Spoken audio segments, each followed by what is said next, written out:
Welcome to the Space Dreamers Podcast, a Su Madre production.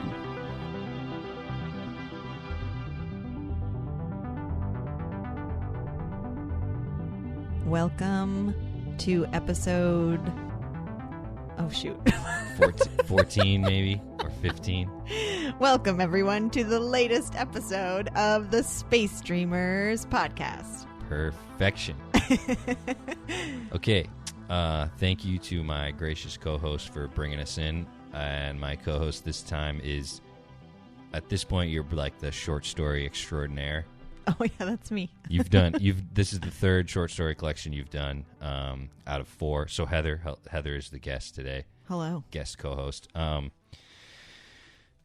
So today we are here to discuss a collection of short stories titled The Other Side of the Sky. And it was released in the year 2000. I'm sorry. It was released in the year 1958.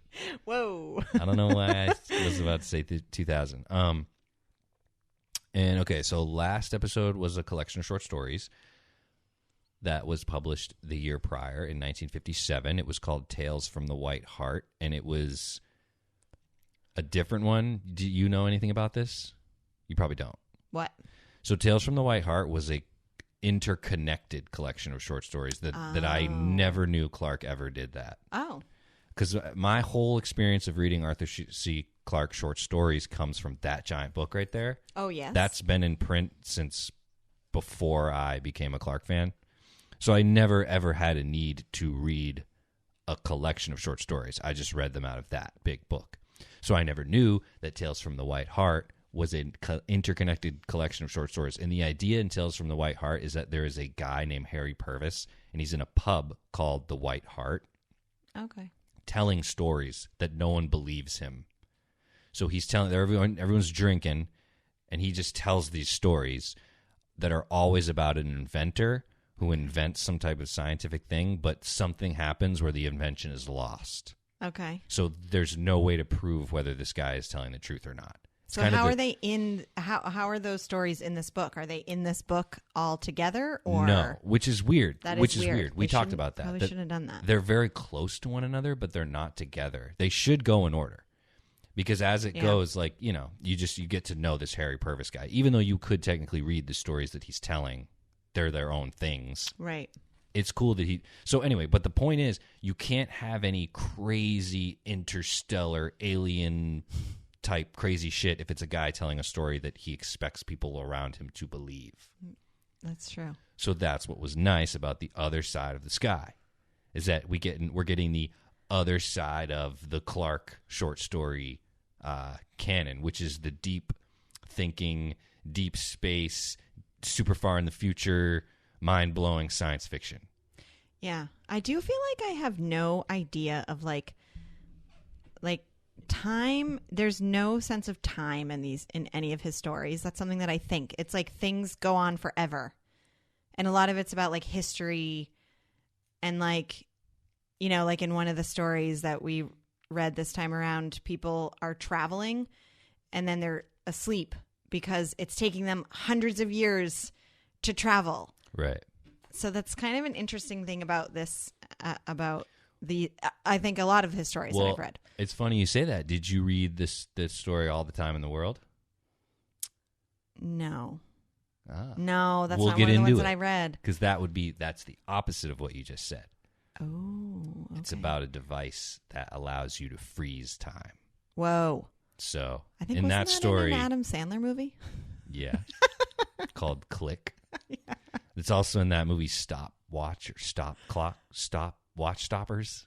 Oh, I don't know. It had the kid from Bring It On. Oh, the girl's brother. Yeah. I think it was called Clock Stoppers. It was Maybe. Like kid-friendly sci-fi. I mean, I haven't seen that movie Click either, but I just remember that he could had a remote control to pause. Well, in this one, let's just get into it. Fuck it, I'll tell you what it's about. It was pretty cool. So, All the Time in the World was about this guy who, this woman came to him and gave him like an offer. She basically, when she comes to him, he realizes through a conversation with her that everything's eerily quiet. So while he's talking, he goes to the window and he looks out the window and the world is frozen. Oh, that's crazy. Time has stopped. And he's like, how are you doing that? And the woman's like, with this device. And it's like a bracelet.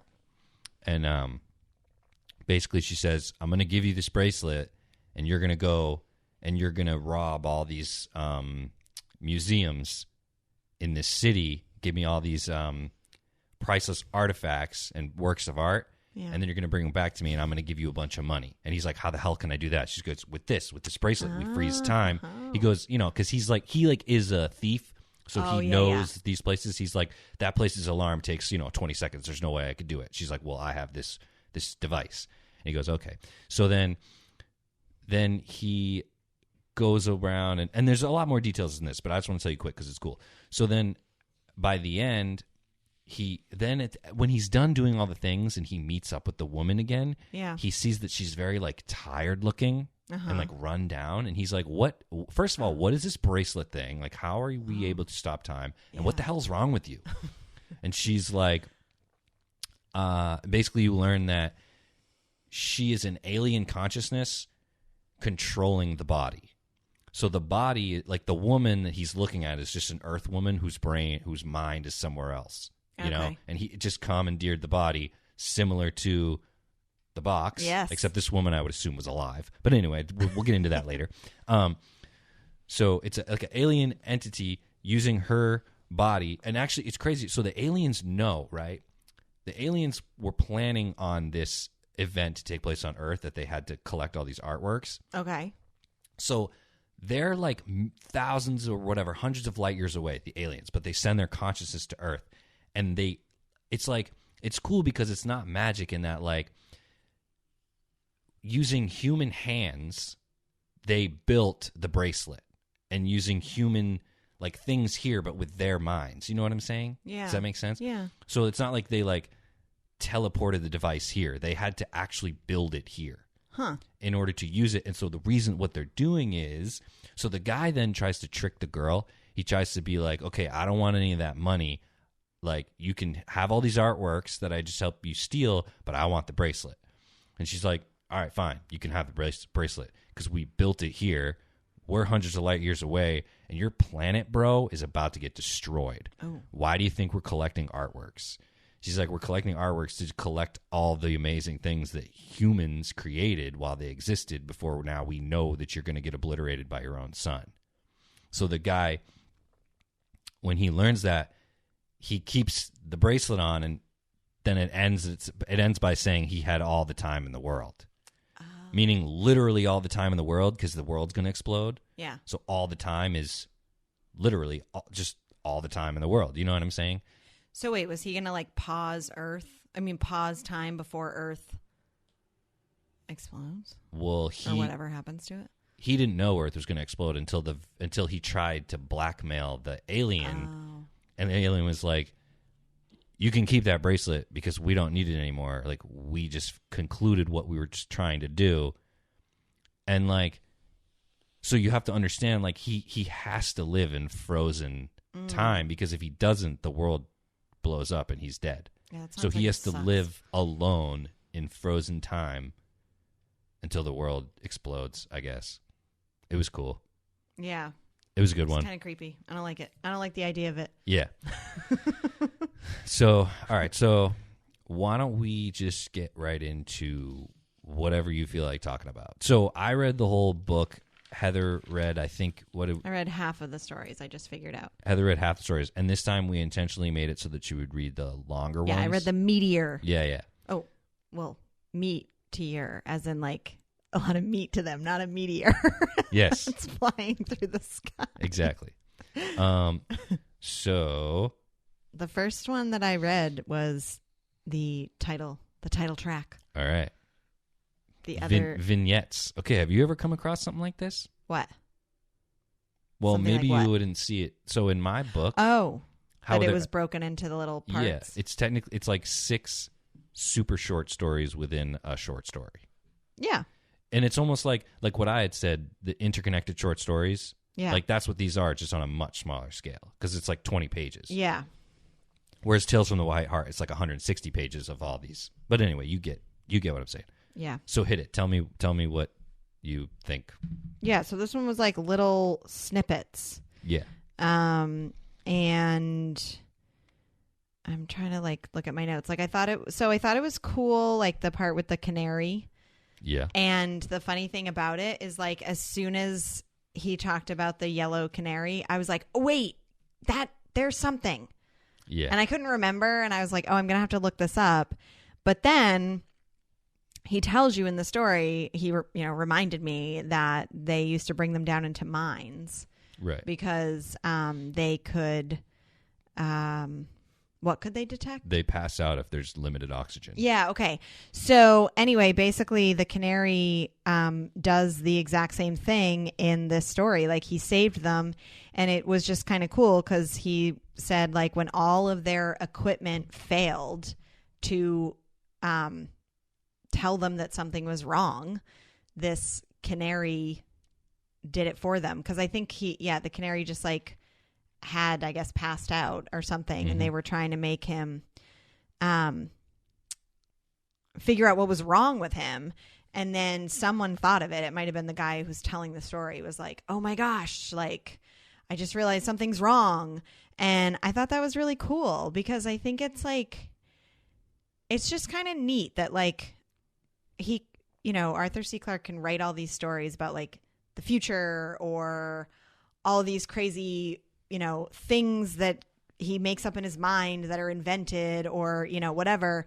But it was just kind of neat that like something as simple as a bird ended up helping them. So I thought that was really cool. I don't know. I didn't really write anything about like anything else specific.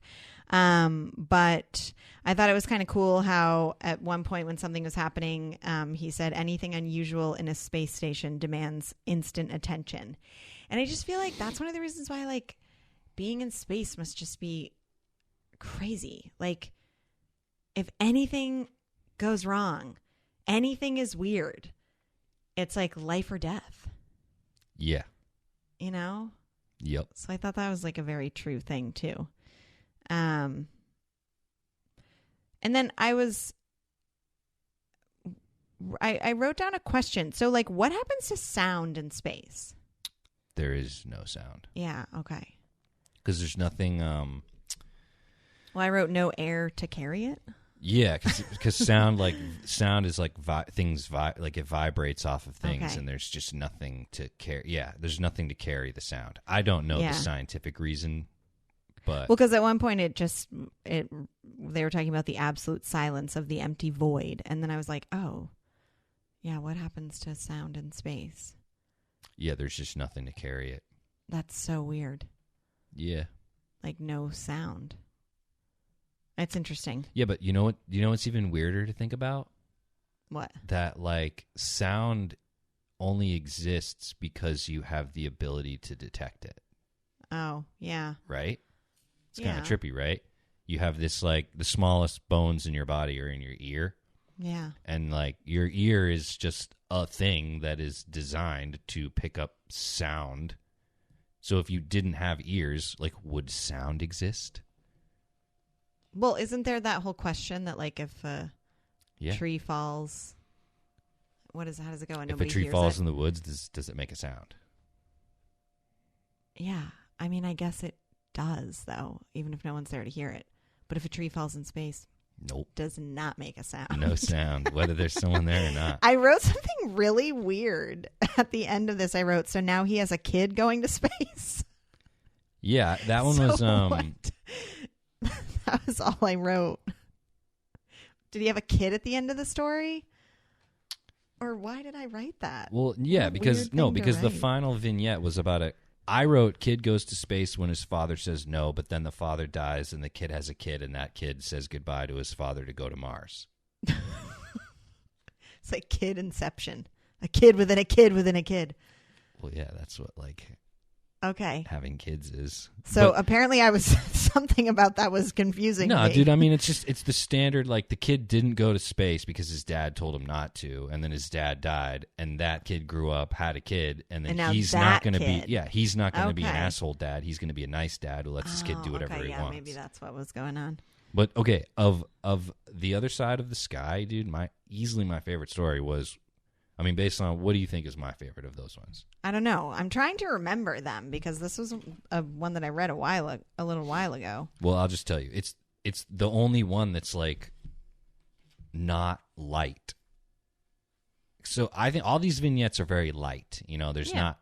So the one that I liked was the one where the guy was working up in a space station and his girlfriend was working in a different space station. They were separated by like 900 miles. Yes. And he became the manager or whatever.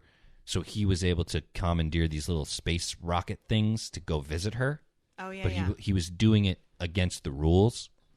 So on one of his little trips over there, he picks up a ping on his radar, and he goes to investigate it, and it's a fucking alien spaceship. Oh, yeah. But then he can't report it because he's not supposed to be out there. So it's just a really cool, like, mysterious encounter. Yeah. I loved that part of the other side of the sky, personally. Okay. I'm trying to look back at them now and see if I can remember anything. So I guess the one I liked is Feathered Friend. Yeah. Yeah, that one was pretty funny, or it was pretty good. I mean, I didn't think of the metaphor until they said it. What? Like canary in a coal mine. Because they say canary, but it's like such a short story with about a bird in space. You know, it's like, what could it possibly be? Yeah. Like, once you see a canary, you should pick up. But I didn't make the connection, so. Well, I couldn't remember what it was, but I knew that it symbolized something. There's also something to be said about the way you pronounce things in your head versus when it's said out loud. And I think when I read the word canary, I don't think of a bird. Even though I know it's a bird and I'm making myself sound like an idiot, I wasn't thinking of like a certain kind of bird when I read that word canary. I was like, it's just some bird. Well, I think it specifically says a yellow canary, which I guess I don't know anything about canaries, but that like stuck specifically in my mind. And her name is Clarabelle. That's so cute. Yeah. I don't know. I liked that one. I took for the vignettes, I decided I wrote one sentence for each vignette. And so probably what I should have done. One of them is, well, like, what about, remember the one where the guys get shot from their little compartment into another spaceship because their dormitory got loose? Yeah. Well, in that one, the punchline is that he gets shot he's in open space. Right. And he gets a sunburn. Right. It's that might have been where the absolute silence of the empty void came Oh, yeah, from. yeah. It's very light stuff in the other side of the sky. Same with Venture to the Moon. Birds and sunburns. It's just like a normal day. Same with what? The Venture to the Moon? Yeah, that was the other one with the vignettes. Oh, I think I like those better. Actually, I did too. I liked those ones better than, yeah. Like I really, did we want to say anything else about the other side of the sky? No, it's cool. We can move on. So I liked the first one, so it was an American and then British. Yeah. And then a Russian. Yeah. And it's so funny because I had to keep reminding myself that the person writing this is British. Right. So, because I was like, American. Oh, no.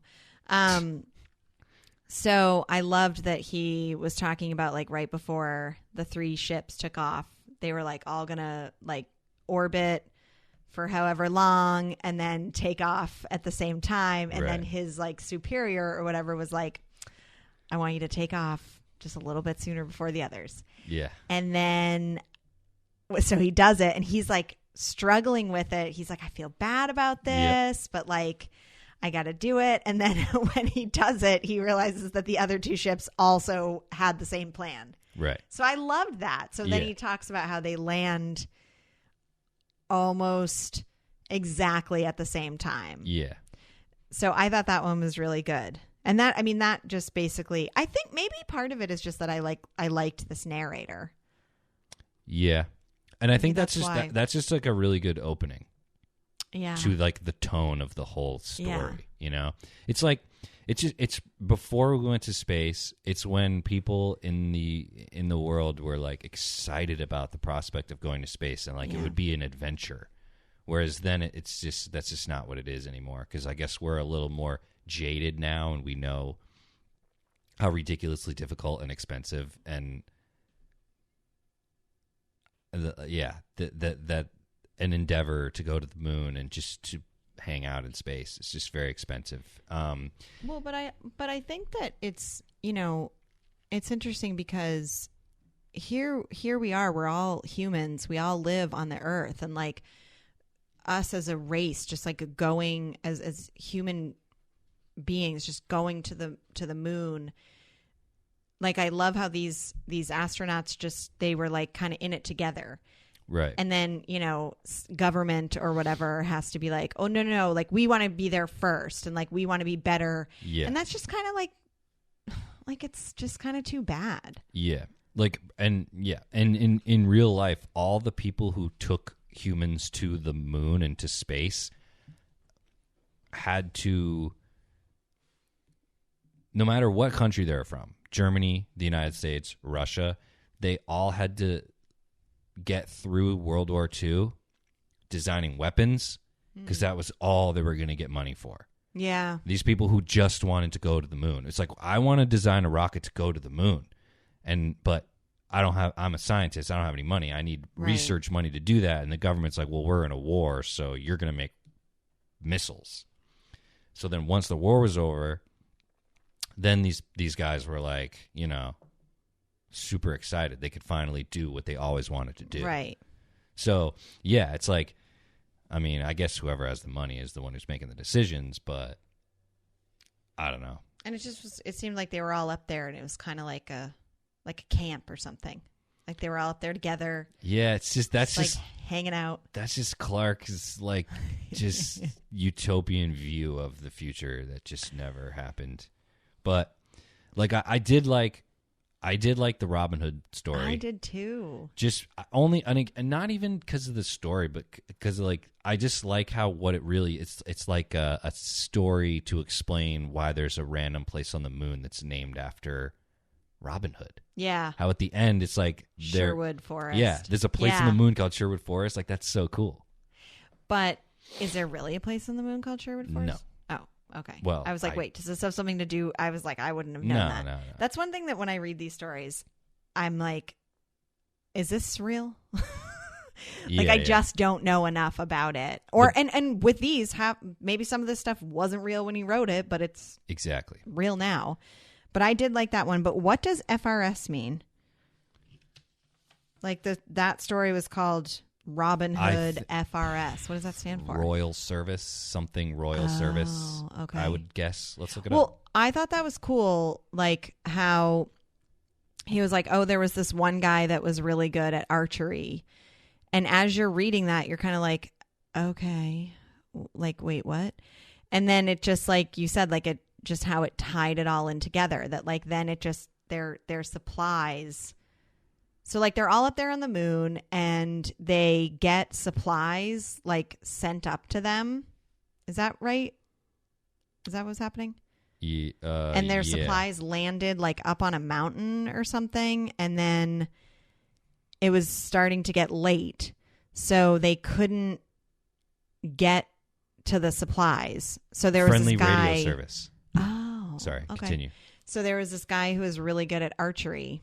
And so he like shot like he had to do like multiple arrows. And then that was like how they got the stuff down. I thought that was really cool. I did like that one. I liked all I honestly I liked all of these. I really think that I did. What about the plant one? So that one was cool too. So that one they had that guy who I don't remember what his name was. Was he one of the Russians? I don't remember his name either. So he was he a botanist? Yeah, he was there was like he genetically modified and created a certain type of plant that could live anywhere like on Earth. Yeah. And they called it his name 'S cactus. And of course Clarke's like, well, it wasn't really a cactus, blah blah blah. That's just what they called it. Yeah, but the story was cool. So like the guy telling the story, they see this botanist Like he talks about how there's a rule. You never go anywhere on the moon by yourself. Like you never, it's like a total buddy system. Yeah. And he says, what could be just like a simple thing when you're with another person could be fatal if you're not. Like he was like, such as if you have a leak in your suit and you can't reach the back of it to like put a patch on. Yeah. So he's out there walking with one of his friends and they see this botanist guy like walking by himself and they're like, that's weird, but it's not our business. So like, we're not going to say anything about it. And then they see it like a few more times and then at one point, I think they see him and he's dead because his helmet has been smashed. Right. So they can't figure out what happened. And then they find this cactus that he made. And the cactus is like flinging its seeds like to grow more of itself to propagate or whatever. And the seed hit his helmet. Yeah. So he like created this thing and then it killed him. Yeah. So I thought that was cool because as they were standing there, like somebody else gets like smacked with a seed, but it was like on a different part of their spacesuit, so it didn't kill him. Yeah. So I liked that one. Yeah, I liked it too. And then, so the next one was the one about the diamonds. Yeah. Which I didn't really understand this one because the guy...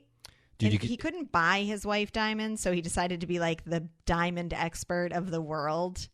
I guess, yeah. No, yeah, that is what happened. So it's very. You could sum the whole story up in like one sentence. A guy wants to give his wife diamonds, goes to the moon, extracts the biggest, most expensive 3,000 carat diamond ever, and at the exact same moment, his lab realizes a way to synthesize diamonds, making diamonds worthless. Like, that's it. That's the joke. That's the punchline. Well, I don't know. I thought that was kind of cool. I mean, it was all right. I don't understand, though, why that makes diamonds worthless. That, to me, is what didn't make sense. Because you can have a fake diamond and you can have a real diamond. And the real diamond is going to be more valuable than the fake one.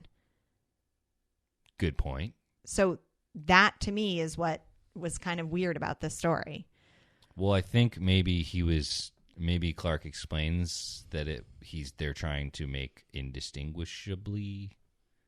Yeah, but that's a real thing. I mean, that is a real thing because you have diamonds and then you have what's it called? Cubic zirconium. Like you have fake diamonds, and I know that people can tell them apart, but in general, maybe that technique wasn't nailed down in the 1950s.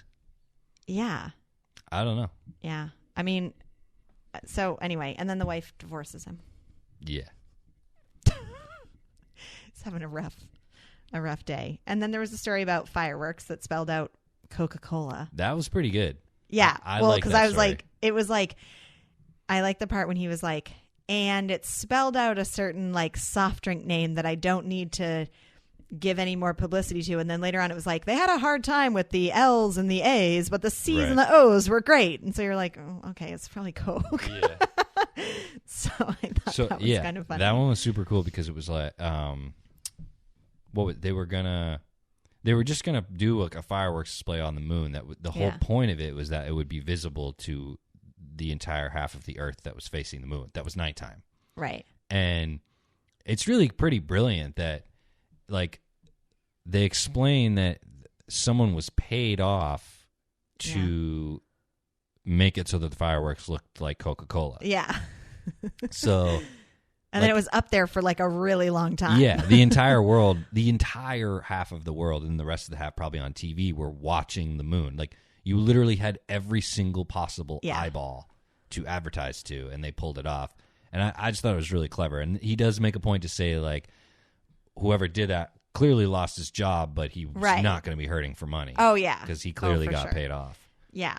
So. And then the last one was about how he stayed on the moon the longest. Yeah. So weird, dude. But because they ended up staying there 7 months and it was more than half of like the year, financial year, dude. the financial year they made more money. I didn't understand that. I think he didn't have to pay his taxes because he wasn't living in England. Oh, my I think gosh. that's what it was. That Okay. you get to dodge paying taxes because you're not there. Okay. I think. And it was like they were like, oh, it's all right. Like, you can go and get the glory. Yeah. And then it's like they're tricking them Mm-hmm. or something. Or maybe they weren't. I don't know. I feel like I'd rather have glory than money. I feel like who the hell is even thinking about that? Like, when you're up in the moon, that you're sitting there and you're like, oh, this is a good way not to pay my taxes. Like, what? I mean, again, man, I think it was just a funny little thing. Yeah, and I think it's also, as I've said before, Clarke just likes to imagine a future where like spaceflight isn't a big deal, and like, you know what I mean. And it's just like about your taxes. It's just like, a job. I'm gonna go up there because a cool thing. That's is not I'm why gonna they have to went pay up there, dude. They it's just like, okay, someone has to stay. It I might as well be know. me because I'll save money if I do. But like, what you're saying is that Clarke is just like, maybe he would be so, maybe he would just think we would be like living on other planets by now. he I would, mean, yeah. maybe we really let him down. We definitely did. Yeah. He's a space dreamer. Well, so he just thinks people are going to be up there. Dude, him and I think Robert A. Heinlein, I listened to this whole podcast called Moonrise about how like science fiction changed the public's perception on spaceflight and eventually led to us going to the moon. And they state in it that Arthur C. Clarke and Robert A. Heinlein both, when we went to the moon, they wanted to consider 1969, the year we went to the moon, year zero. Oh, okay. That's how fucking hardcore these people were. Clarke and other sci-fi writers. Like, and I read some quote by Clarke that was like, I never thought that we would ever go to the moon, but now I'm impatient to go to Mars. Huh. So, yeah, man, they thought, I mean, who could predict 1950 to 2010, Well, and also, I mean, I think we've talked about this before, like when back in the day, and even I guess now when we make movies or whatever of the future, we imagine it very, very differently than how it is now. And if you think about it, like technologically, like, yes, the world is really, really, really different over the last, like, not that many years. But in terms of like what houses look like and what, like all of that stuff is the same. So it's like we don't change as much as I think we assume we're going to change. Right. I mean, think, yes, technologically, yes, we change a lot. Yeah. I think that we often just forget that that now is not separate from the future. Now leads to the future. You know what I mean? So we forget about, in order for that drastically different looking future to happen, we have to change as a society in between, but that just doesn't usually happen. Yeah. Society usually goes in ways that you can't predict. You know what I mean? Right, right. Who thought 2020 would be like it was? Well, and I feel like they would have thought we would be like driving different kinds of vehicles and like, you know what I mean? Like that, just like there are certain things that I think they just figured we would be a lot. I don't know. I mean, the technology is all like phones and computers and all of that sort of thing, but it's not like hovercraft car, like it's not, I feel like a lot of the stuff is just not as different. Here's like another example of like the difference in like the view people like Clarke, and I'm specifically Clarke because I'm going to quote him, thought back in the day. So in the 40s, when Clarke was talking about the invention of, and I've mentioned this before, the geostationary communication satellite, which allowed us to beam radio waves to the other side of the planet. Yeah. Basically making like radio and TV available everywhere almost instantaneously. Clarke warned back in the 40s that he really, really hopes that the communications industry doesn't end up being dependent on what? Advertisements. Oh. And it 100% is. Yeah. So he saw the technology It's like you can foresee the technology, but you can't foresee the way humans are going to treat it and exploit it. Well, I was just going to say, it's because it's all about making money. And he says clearly, at some point during this podcast, I will find that quote because it's a long quote. He says, and he goes, instant communication across the globe should not be dependent on selling soap. Not that there's anything wrong with soap, but I do have a problem with pretending that any one soap is better than any other soap. And that is advertising. That's what that is. So he's saying it's bullshit. These two soaps are the same. So the only way that I can educate people on the other side of the planet is by selling one of your soaps and pretending like it's different than or better than the other one. That's lies, man. But that's the world we live in now. Yeah, and it is sad that everything's all tied up in money and business and advertising. I think he imagined it as a tool for education when, whatever. So anyway, what other stories did you love or did you like? Let me look at I liked The Wall of Darkness. I thought that was cool, and I had to look it up afterwards because of what it was talking about the geometry. Well, you understand the piece of paper. No, I couldn't picture that, so that's what I had to look it up. Okay. That's what I had to look up because I got it that the guy was trying to. I was like, okay, this is cool that this guy is trying to explain this using this piece of paper. So I instantly, when I read that, I was like, there's going to be an example of this on the internet. So I'm going to look it up. So I looked it up, and it has a bunch of different names. It's a Mobius strip, a Klein bottle, the Alice handle, Alice universe. It had all these different names. Weird.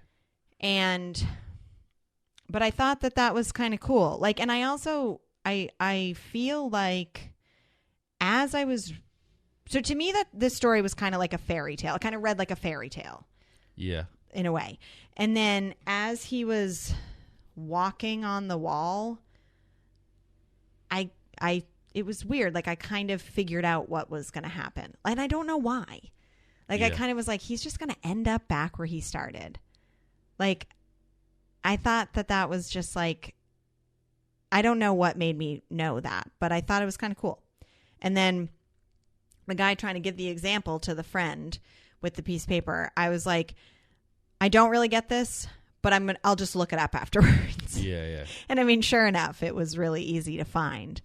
Wait, thinking back just what you just said. So I remember when he got to the top of that wall thinking the same thing and not really knowing why, being like, there's no way he's going to go over there.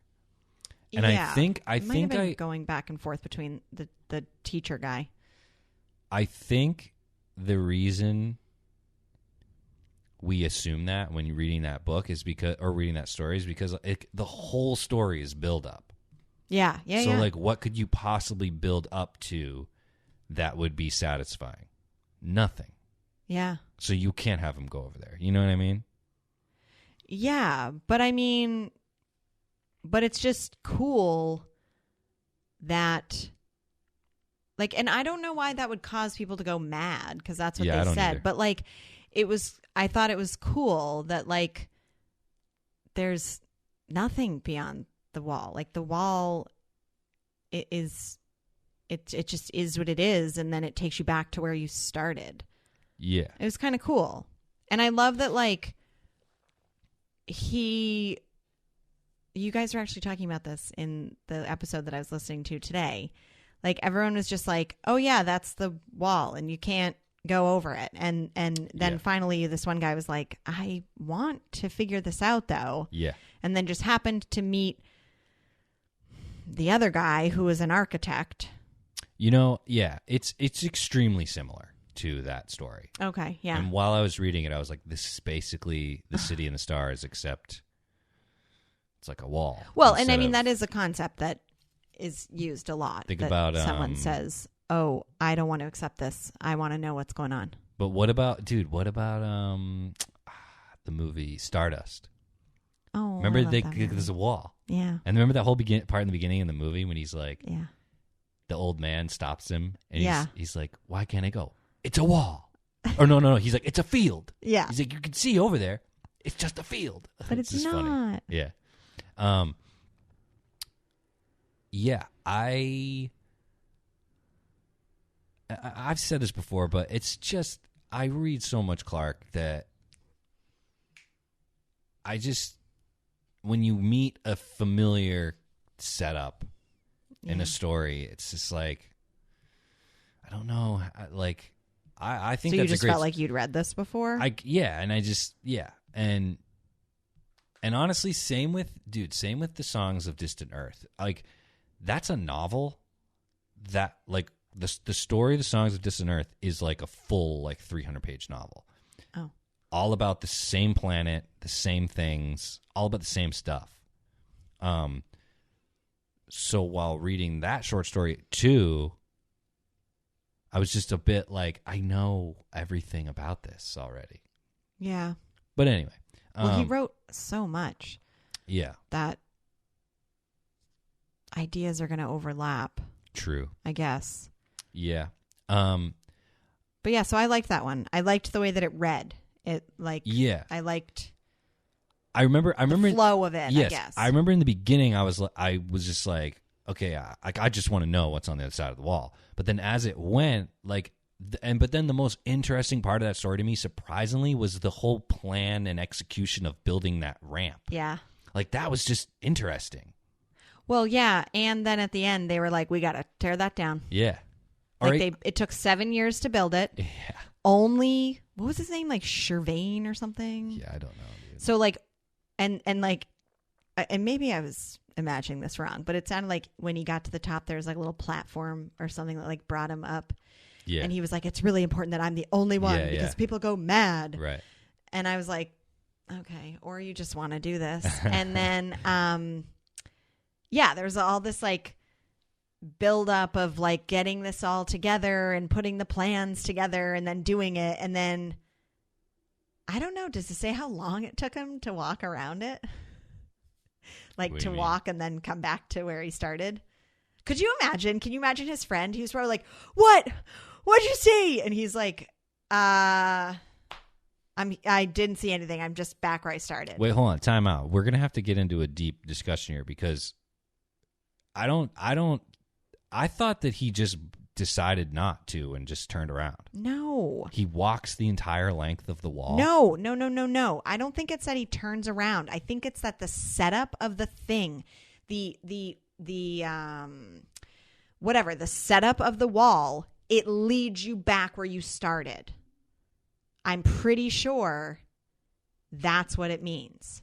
Wait, I thought the point of that ending was that he was making a conscious decision to say this place is a mystery because it just should be and people shouldn't go here. I don't think so though, because it's an actual idea. It's like when you look at it, it's like an illusion. I know that, but I'm saying that I don't think the wall is the strip. I think the whole planet, my interpretation is that the entire planet is a strip. And the reason that there's nothing on the other side of the wall is because, same with a Mobius strip, you never end up on the other side because it's infinite because you're always walking on the same side, even though you're upside down. Yeah, but wouldn't it always just lead you back to where you started? But I don't think anywhere. that he's on it as a flat surface. I think, but well, I also could be wrong. Well, I could be wrong I don't too. know what he's on. But I got the idea that he was like, beyond the wall is just, it's nothing. So like the wall itself just brings you right back where you started. You can't go anywhere. You always end up back where you began.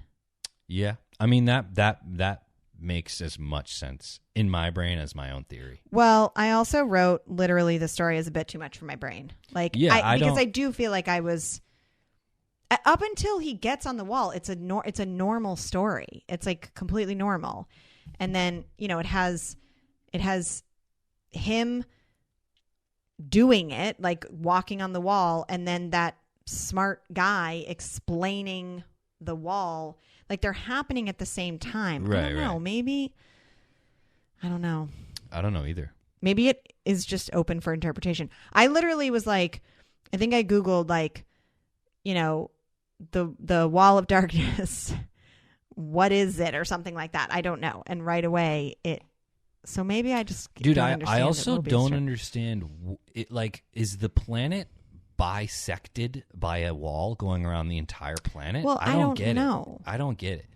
But it is important too in that story that there's the harsh sun part of the planet, there's the dark part, and then there's the middle part. Right. The twilight zone. Well, yeah. And that's where all these things are happening. I don't know, man. Look, all I'm saying is you push a podcast host to a certain precipice, and I am saying the story is good because everyone else says it's good. I don't love this story. I like it because I think it like I said, I liked the way that it read. Yeah, I do too. I like the concepts. Like there are moments that I remember vividly. I very vividly remember when he is initially goes up to the wall and is trying to figure out what it is, like what it's made of, and he puts a flat thing against it. Yeah. And he can see a crack of light between it and the wall, meaning that you can't even touch the wall. Right. The wall itself is just a fucking mystery. Whether it's an infinite loop or not, I just don't understand it. You know what I mean? Right. And these people have just accepted that they just are like, okay, we don't know what's going on here, but it's fine. But it's like, for me, like, I don't like things that don't make sense. Like, I'm very logical, so I need things to make sense to me. Yeah. So it's like with religion. Like, I feel like even if I had been brought up in a religious household, eventually I would have been like, I need like physical evidence of things. You know what I mean? Like, I just feel like there are probably things I just accept and could question, but I don't. But I think like it is human nature to just accept the things that are told to us. Right. But then at a certain point, a lot of us probably will question things. But I think religion is one of those things. I think a lot of people just accept it because it's the way that they were brought up, and they don't maybe necessarily know any differently. Yeah. I also think, I want to say this just because I heard it and I agree with it. I mean, depending on who you are, unless you are a scientist, then science is a religion. Yeah. Because I didn't figure anything out that I know about science. You know what I mean? Didn't figure it out? What do you mean? I didn't do the experiments. Right. And prove my hypotheses or whatever. Somebody else did that I don't know, who then wrote it down in a book. Yeah, but that's what's cool about science. Yeah, but... and I guess math, whatever, that you have to, you can physically prove things. Right, but I can't prove... Yeah, I guess we have to trust. Anything about... Exactly. What we have to do. To trust. Right, and it's faith. And believe me, dude, I'm not religious. I'm all down with science, but I'm trying to like approach it from another way. I think it's interesting at that it really is. It's a religion, especially, dude. Environmentalism is even more of a religion than just science, because environmentalism is all about the future. It's all about something that no one can prove what's going to happen in the future. Yeah, but part of the problem there is because it requires, that requires people to do things. It requires you to make change. Like, in order for people to admit that there are problems with the planet, like a long time ago, it is ignorance. Okay. People didn't necessarily know. We're much more educated these days, but like just something as simple as recycling. I have a handful of stuff, and I've got trash in my hands, and I've got some things in my hands that can be recycled. I have to clean them out. I have to then make a decision to go put them in the recycling bin, as opposed to just throwing them in the trash. Like environmentalism, it requires people to actually do some work. I think that's part of the problem with that. Like, yes, we don't know, but at the same time, we could be doing so much better. Yeah, yeah. I mean, maybe I'm just buying into it at this point. Like, maybe I'm just further proving your point. But like, no, I agree. Like that. I agree. I'm just saying, I don't know. No, I don't even know why I saying. brought that no, up. No, but I understand what you're saying. Like, if someone says, if a scientist says to me, okay, here's this thing, and we proved it by doing this experiment, I'm not going to be like, well, before I believe that, I'm going to go home and do that experiment. I'm going to watch you doing the experiment, and I'm going to say, yes, I understand that, or I believe that, or whatever. So yeah, I get it. Yeah. I don't know. I also think, dude, it's just interesting to think about. There's literally nothing. There is literally nothing that I could predict that's going to happen in 100 years from now that anyone would put money on happening. Yeah. And yet, there is some agreeing group somewhere that knows the temperature of the Earth in 100 years. You know what I'm saying? Yeah, but I mean, it's just, yeah. I'm not denying. I'm just saying, if you accept that as a reality, that is it's like, that's, if you're a layperson, it feels to me like a faith-based. No, I think you're absolutely right. And I've never thought of it that way, but that is actually a cool way to think about it. Like, I have faith in science. Yeah, totally. Because, like, if there's, if like icebergs are melting and things like that, I have faith that like that is a thing that tells me that the world is too warm. Right. But yeah, I am choosing, and I'm not saying that science and religion are two separate things. Right. But I think me as a person, I believe more in things that I feel I can actually like see, and that they're proven, in some way.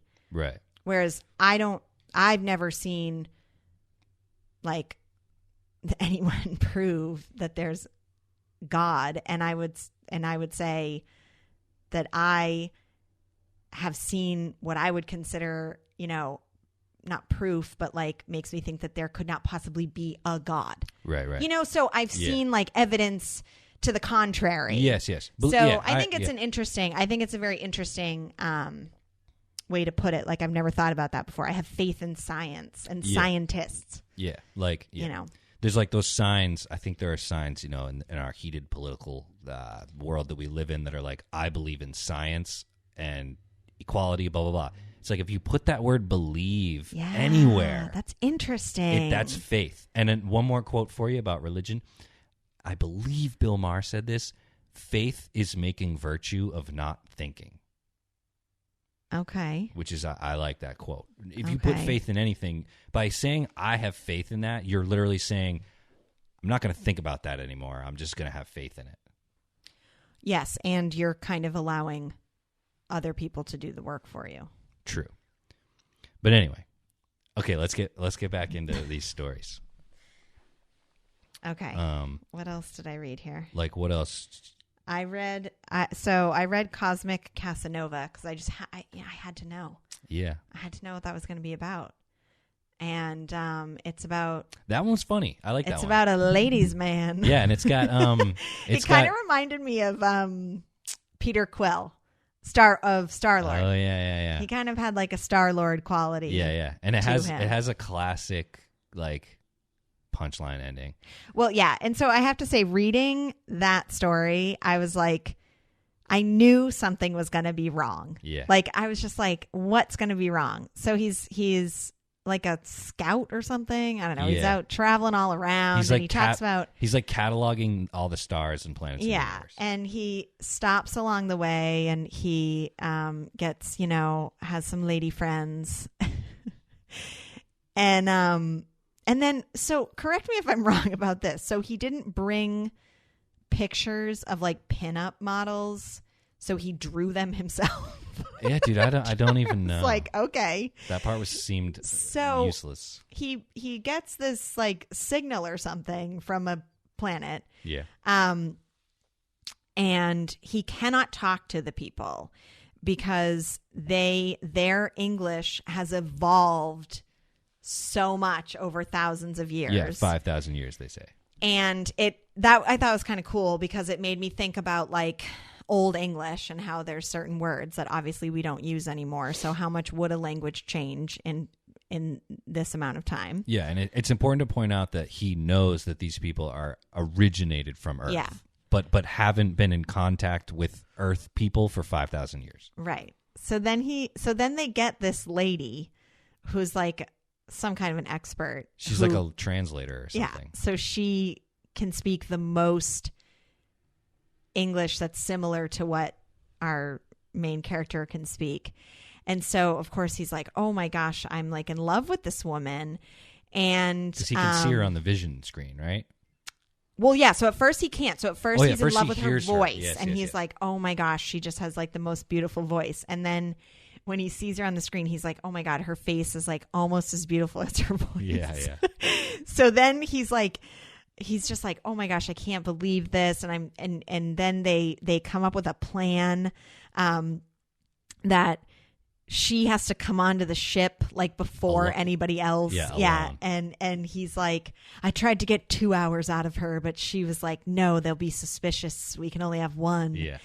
And then he like gets there and he's like so excited to get off the ship. And then when he gets off the ship, she's like a giant. The woman is like a giant. Yeah. Well, okay. So you left a few little minor details out. So he does mention that the planet that they live on has 25% of Earth's gravity. Okay. Yes. So that's why they're so big. They're huge. Because if you're not fighting gravity, you can grow bigger. Oh, that's why okay. that's why whales are mammals and but they can be so big because they're in the ocean where gravity doesn't like matter. So anyway, so but I just love that the ending is I could have gotten a picture or like I could have embraced her for the camera, but I would have looked silly with my face up to her knees. Yeah, so she's just like a giant lady. Yeah, so that story was really fun. Boy. Yeah, especially that one was cute. Like it's funny. It's a funny ending, but it's also like it's backed up by like science. You know, like because like I said, the 25% gravity, blah blah blah, and like the 5,000 years evolution. I just dig it. Yeah. So that one was fun, and it wasn't too long. And then I read Security Check because you said that was a good one, and I didn't like 100% understand it. So what? So okay. I can explain this one. Wait. Okay, and so it's so weird, dude. So this one specifically references a real event that happened in the 40s where a science fiction writer. So before we invented the atomic bomb, okay. So this is true. A sci-fi writer described an atomic bomb, and the FBI showed up and was like, "Where are you getting your info?" Whoa. And he was like... So they were like working on it, and then at the same time he wrote about it? Yeah. Oh, jeez. And so this story is about a guy who... he's a real artist. Yeah. Remember they talk about it? Hold on. Yeah. Opens by explaining that most artists who create immortal works don't know that they are doing it while they are doing it. Yeah. So yeah, it opens just about being an artist, I guess. Well, and that it's not like something that's not like mass produced, I think, too. It was kind of talking about like someone who actually has a trade and works on something. Yeah, so it's and he's explaining that like artworks artists don't blow up in their level of fame until after they die. And so the point is that this main character is creating art, and the idea is that it's being seen widely. So I guess that's the point. That he doesn't know that his art is being seen literally throughout the universe. Okay, so it's about an artist who finally gets a TV and becomes obsessed with making props for science fiction TV shows. And he gets like a job doing it. Yeah. And he's like really, really good at it, right? Yeah. So I just didn't get the very end. well, okay. That was what I didn't so understand. then two men show up to his apartment, and he's like, and they're like being all weird, like, what's like, listen, like, we need to investigate, blah blah blah, whatever. And he's like, look, like, I'm an American citizen. I'm not a spy, like, you know, like, blah blah blah. And so they go to take him away, and they say that they're from security, and he thinks that they're the FBI. Right. So then he says, are you guys from the FBI? And one of the men says, what is the FBI? And then he sees the spaceship. So they're like, are they aliens? And they're like, how'd you know what our stuff looked like? yeah. Okay. I can't even remember like why that punchline works. Well, doesn't the guy not really speak English too? Maybe it just was a... They are aliens. They're definitely Okay. aliens, but it's like I think no, okay, so it's the same thing with the atom bomb. It's like these aliens are basically coming to Earth being like, how do you Earthlings know about this technology? Cuz they're just watching the TV. Yeah. So they think, I guess, that shit's real. I guess so. Similar to the FBI going to the guy describing the atom bomb, being like, how do you know about this? Yeah. So basically, it's like the security for the universe showing up to Earth and saying to this artist, hey, bro, how do you know about all this? Yeah. And then they take him to their spaceship to be like, well, this is actually what you're tapping into. Yeah, but that's where it ends. They don't... I hope they were nice to him. Yeah, I don't know. Who knows? So the only other one that I read was The Star. Let's talk about the star. And then we should also talk about I want to touch on, dude, Out of the Sun was so brutal. But then also I'm sorry, I want to talk about, where is it? No Morning After. Okay. So that's what we'll do. We'll do the star, and then we'll do Out of the Sun and No Morning After. Okay. And then maybe the Songs of Distant Earth if we still have time. Or like, what do you want to talk about? Do you have one you want to talk about more so? No, The Star is the only other one that I read. I thought you read the Songs of Distant Earth. Did we not talk about that? No, I'm getting I confused. mentioned it. We don't really have to talk about it. Wait, maybe I didn't. We're gonna Why get- didn't I write anything about... Oh, yes, I did. We're gonna- I did write We're going to about get that. way Yeah. into it when we read the novel. Okay, we can talk about it. Let's go. Which one? I don't care. Either one. Yeah, Whatever you want I to talk forgot that I read that one. The Songs of Distant Earth. Well, it's like a love story. It's like a love triangle. It's kind of a love square. What that? I mean, do you get to be part of the love shape when you're sleeping? I don't know. I guess not. The love shape. The love shape only has as many corners Okay. as there are people conscious. conscious. Okay.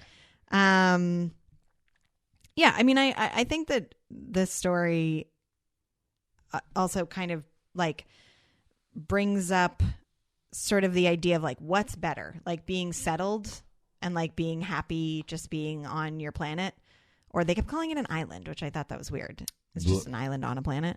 Yeah, the entire planet is an ocean with one landmass. Oh, So it's technically an island. I didn't get that. That's cool. Yeah. But I definitely got an idea that it was just like this very like beautiful, like easygoing, just like relaxed. Yeah, like the town Group is of called people. what, Palm Bay? Yeah. So I think you're supposed to imagine like paradise. Yes. And then the girl, like the main character, Laura, is engaged to Clyde. Yeah, Clyde.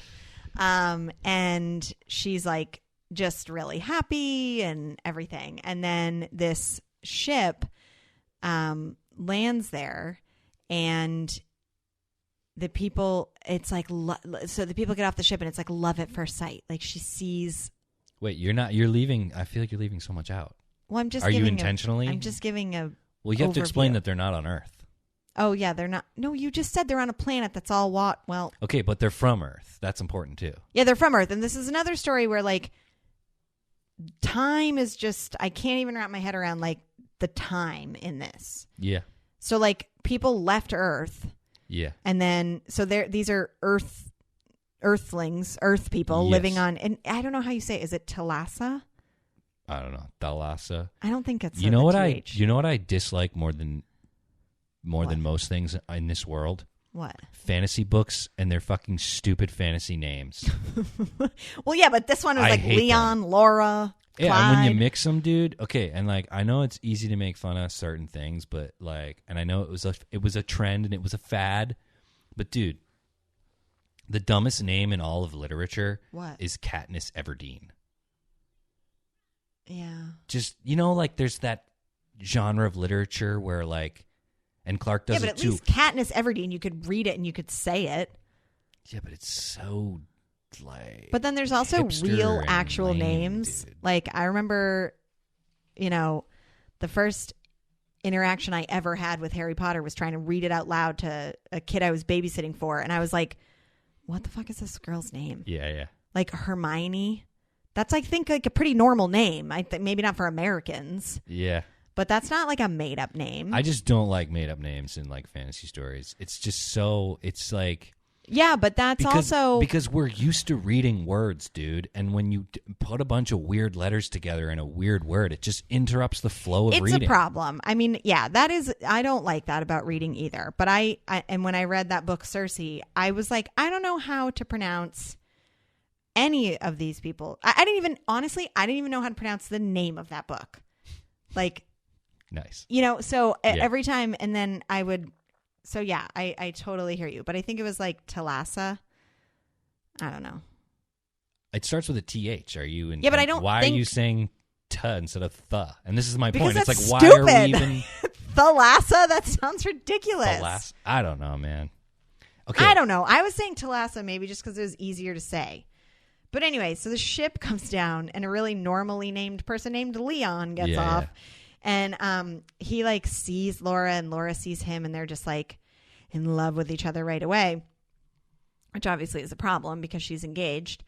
And then so they had to land there because something damaged. The coolest part of the story. Yes, their shield. I don't know what was Dude, it called. So they're traveling faster than the speed of light through space, and in order to keep the ship safe from like space debris is they travel with like it's like a 2-mile wide iceberg in front of their ship.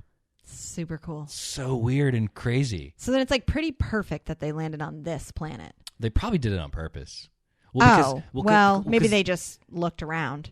Yeah, plus the idea like they knew that planet was there. You know what I mean? Like that was that, right. Like the idea is that planet is one of the earliest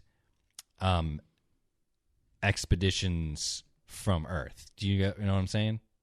It's all explained in the novel. Okay. I just did a little Googling. Is it T? I have no idea. But do you know? Well, okay. However you pronounce this word, whether it's Thalassa or Thalassa, do you know what thalassophobia is? Water. A fear of the ocean. Which means there's got to be other origins. Interesting. Of that name. See, that's the thing. Like, he's not screwing around here. Yeah. He's given these weird names for a reason. That was a word I meant to look that up, but yeah, it's a fear of the ocean. So then Thalassa or Thalassa must mean ocean. Yeah. I think maybe I don't know, just some ancient Greek or something. But yeah, so they're there and they've got they're I don't know how many people are off the ship building the shield thing. Yeah, so I didn't mention the shield got damaged from a meteor that was just a little bit too big. Yeah. And then so they make a pit stop at this planet where a much earlier expedition from Earth ended up. I vaguely remember in the novel that they're leaving Earth because they have to. But in this story, it makes it seem like they're just doing it to do it. Right, yeah. And which so, So only like a certain group of people get off of the ship. It's like the people who are kind of running it, I guess. Yeah, I think it's at half the crew, like 50 crew members. Yeah. So the rest of the people, the passengers, are all asleep. Yeah, because the trip is going to take 300 years, and they're only and they're like halfway through it. I think or they're like 100 they're years. 100 years into it. Yeah. So so Laura and Leon just like sort of, keep running into each other, but kind of on purpose. And and then she talks about how like everybody knows that like she's in love with Leon, and Clyde's like kind of mad about it. Yeah, he's out fishing. And her dad is the mayor, I guess, so he's like important. Laura's dad. So then they're ready to go. Like they build the thing and they're ready to go. And Laura's like, you have to stay here. And he's like, no, I can't do that. I don't belong here. And she's like, then I'll come with you. And he's like, no, you don't belong in my world. And then he's like, let me show you our ship. Yeah. And then, and there was a line in this story that like I kind of hated. It was like, and then Leon thought about how much harder things were for women than for men. And I'm like, oh, Clarke. Yes. Showing when we wrote this. Yeah. He does that often.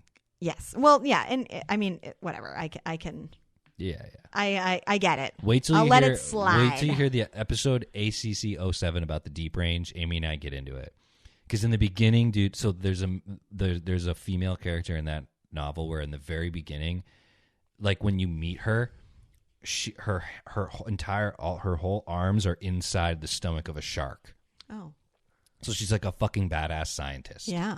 And she meets the main character who's a man, and she like her character arc is deciding that marrying him is a better idea than going for her doctorate. Oh God. Like that's her whole character arc. Yeah, it's rough. That's a lot. But I mean, yeah, like well, you said, and there's it's the 50s. There was at least one line in the novel that we're reading. I don't want to give anything away. Where I was like, oh yeah, this was written a long time ago. Yeah. Yeah. But so he's like, I want to show you something on the ship. So he takes her on the ship and kind of gives her like a tour of it. Yeah. Which includes putting on a fur coat and going in a trap door. With no gravity. And they like, I don't know, float along and they get to a frozen sleeping person. And Leon's like, check out that person over there. And it's like, she's like, oh, is that your wife? Yeah.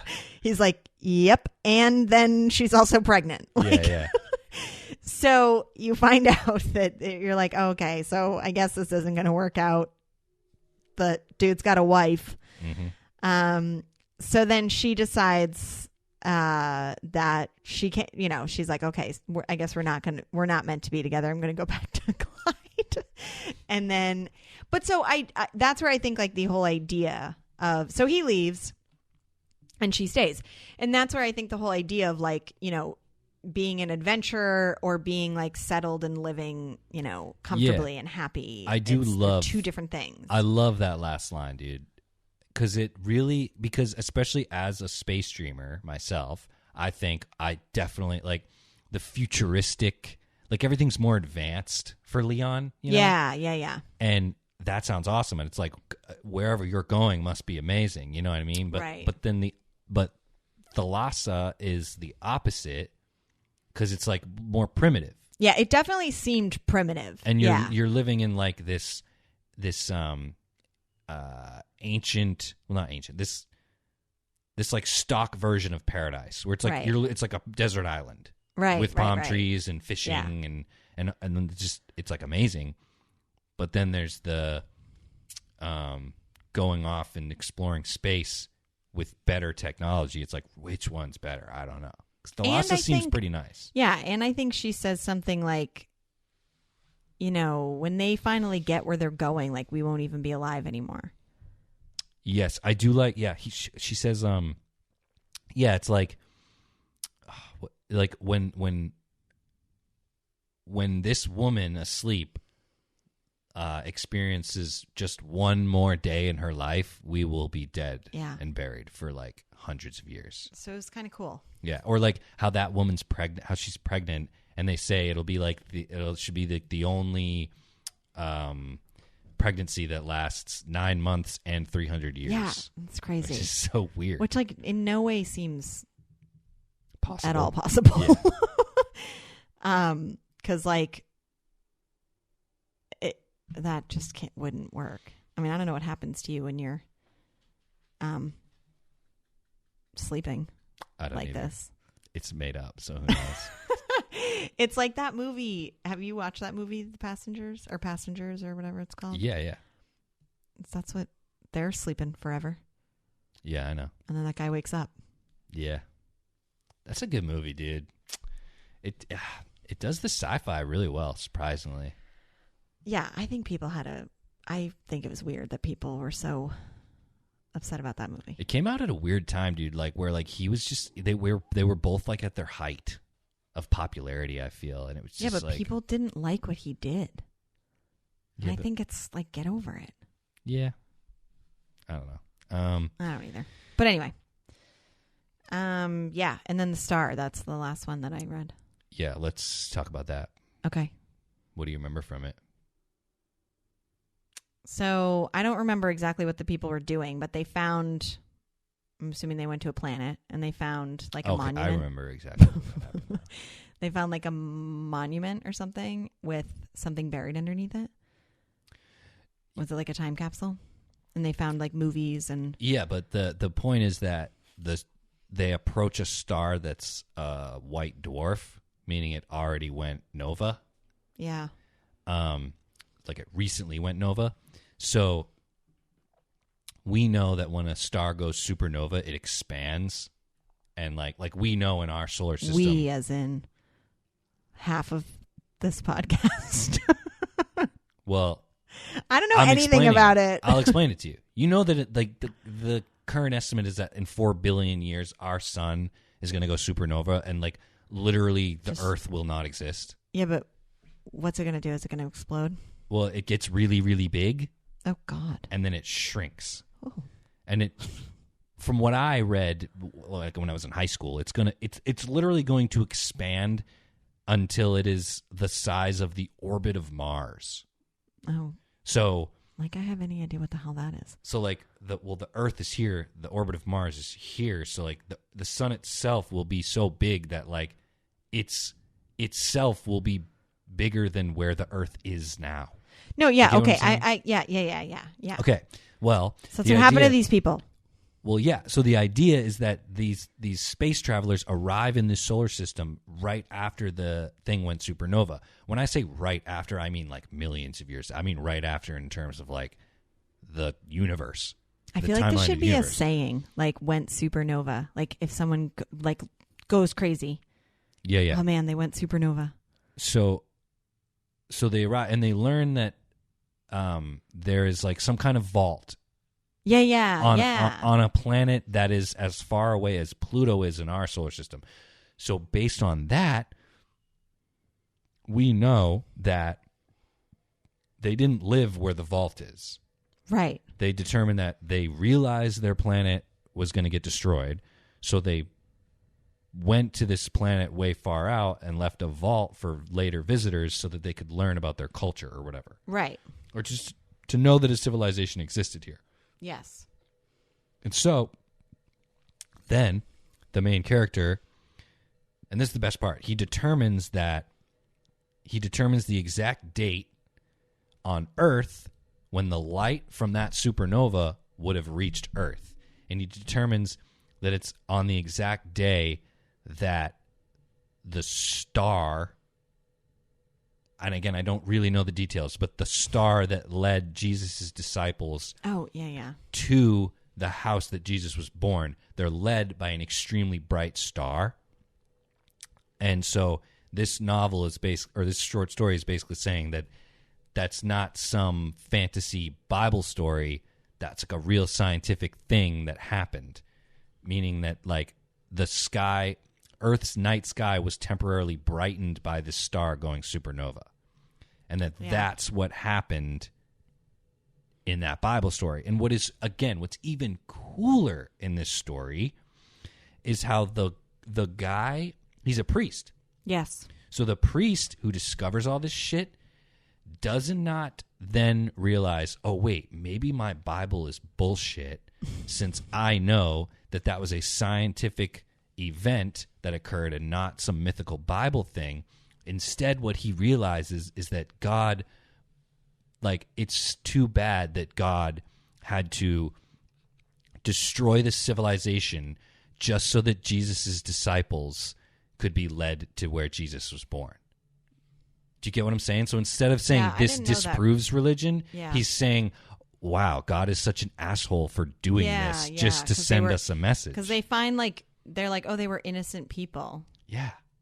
And he thinks that, so then God destroyed a civilization just to make the sky on Earth at night for one night brighter. That is an a-hole thing to do. But it's just so interesting. It's such a Clarke is just so good at mixing sci-fi with religion. Like, I just don't get. That was another one that I had to look up. Like, after I read it, I was like, I got to Google this. Did you like it? Do you like that story? Yeah, I thought it was fine. It's pretty cool, like the implications. Yeah, I mean, I didn't write a whole lot about it because I was like, what was he doing here? And they were really a lot like humans, the people that died. Like the civilization that died. Yeah. They said that they were a lot like humans. Yeah. So that's kind of interesting. Okay, I just want to explain No Morning After, and then let's talk about that movie. Okay. So, No Morning After, I think I just want to read my notes. I think it's funny to read my notes the way I write them. Okay, I wrote, telepathic beings on the planet Thar try to warn Earth of impending doom 3 days away. They need to contact a telepathic, and a rocket man is the only person they can find. So basically, they're a telepathic species in a star system far away, and they figure out that Earth is going to be destroyed by like a solar flare or something. Okay. So they're attempting, so they can't reach us physically because we're too far away. Right. But they can send their telepathic minds to Earth and warn us. But that only works if we are also telepathic.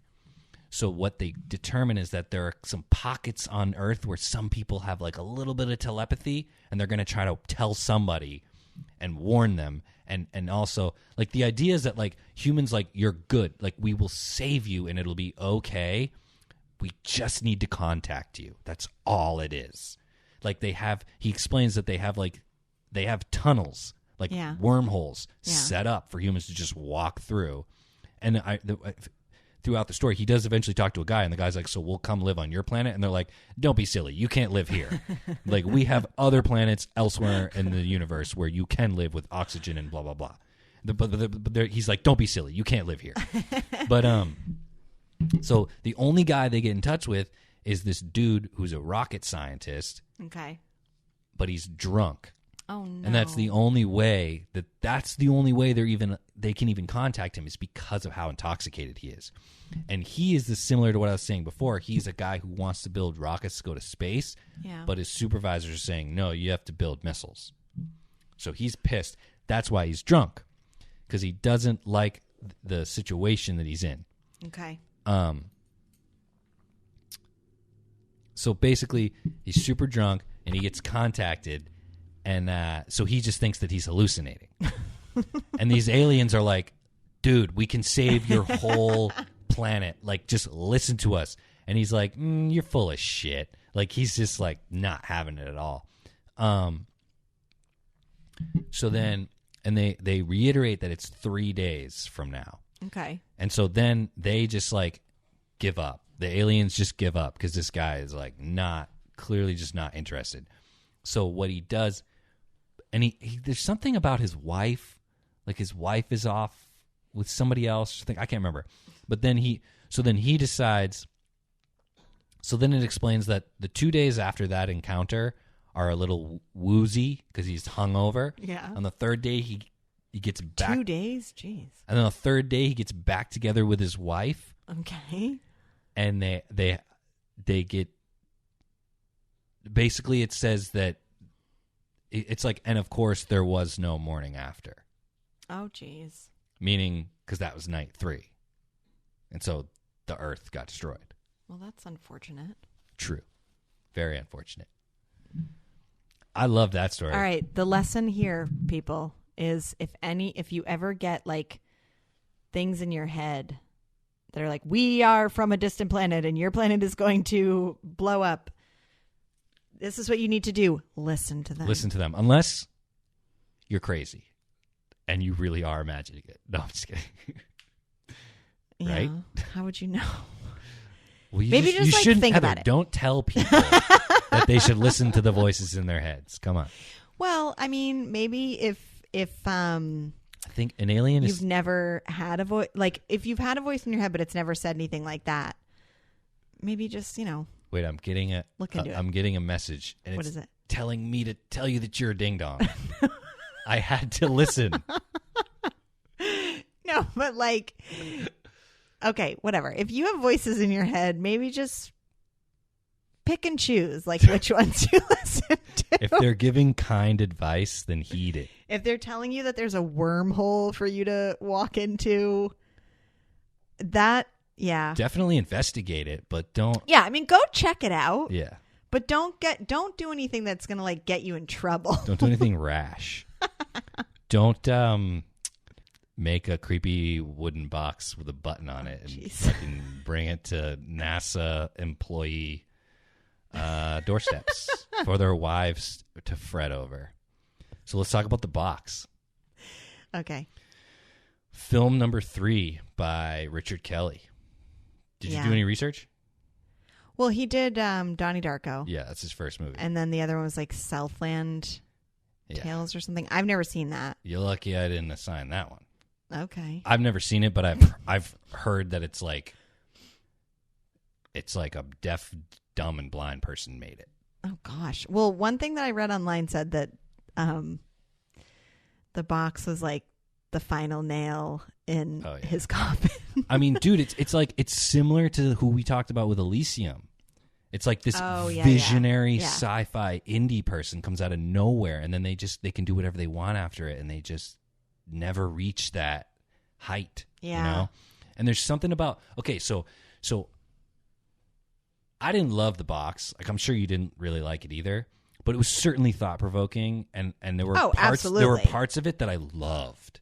Like, I think it's really strong until the moment where she's talking to Frank Langella on the phone. And that freaking weird ass guy walks around. That was creepy. I like that idea. I don't dislike that his character's able to do that. I just think that at that point in the movie, it just gets really weird and not very understandable. Whereas everything leading up to that is super like on point, and I love it. So let me just tell you the first thing that I wrote down in my notes for this movie. Okay, what? Feeling like this won't make any sense. Like, as that movie's starting, I just knew. I was like, this isn't going to make sense. Like, and there are definitely things that I like that made me think about the movie. Like, I think that obviously there's like a one, like, dude, it's question. It's so similar to Donnie Darko, dude. I don't remember because it's like Donnie Darko. Because it's like a I loop. haven't seen Donnie Darko in so long. Okay, it doesn't matter. Continue. But I mean, I liked Donnie Darko, but also that movie's weird too. Yeah.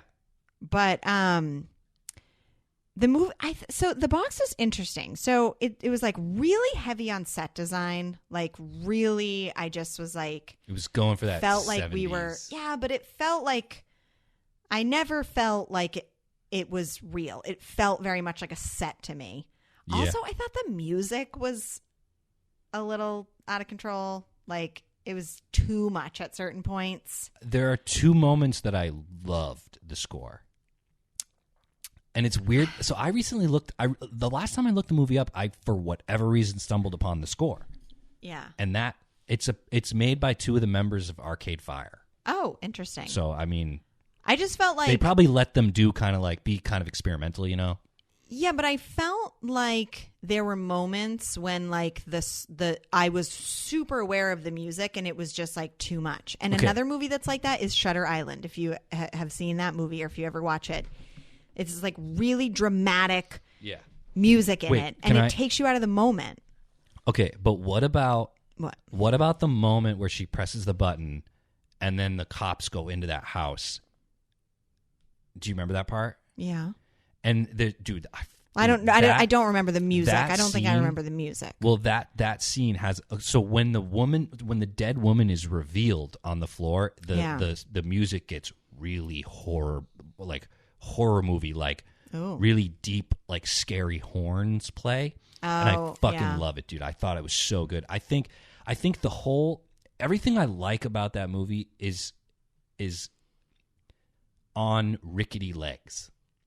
Like that scene is really good, but at the same, I think I agree with what you're saying too with the set, like the set design, and like it feels a little like cheap or something, or it just feels fake.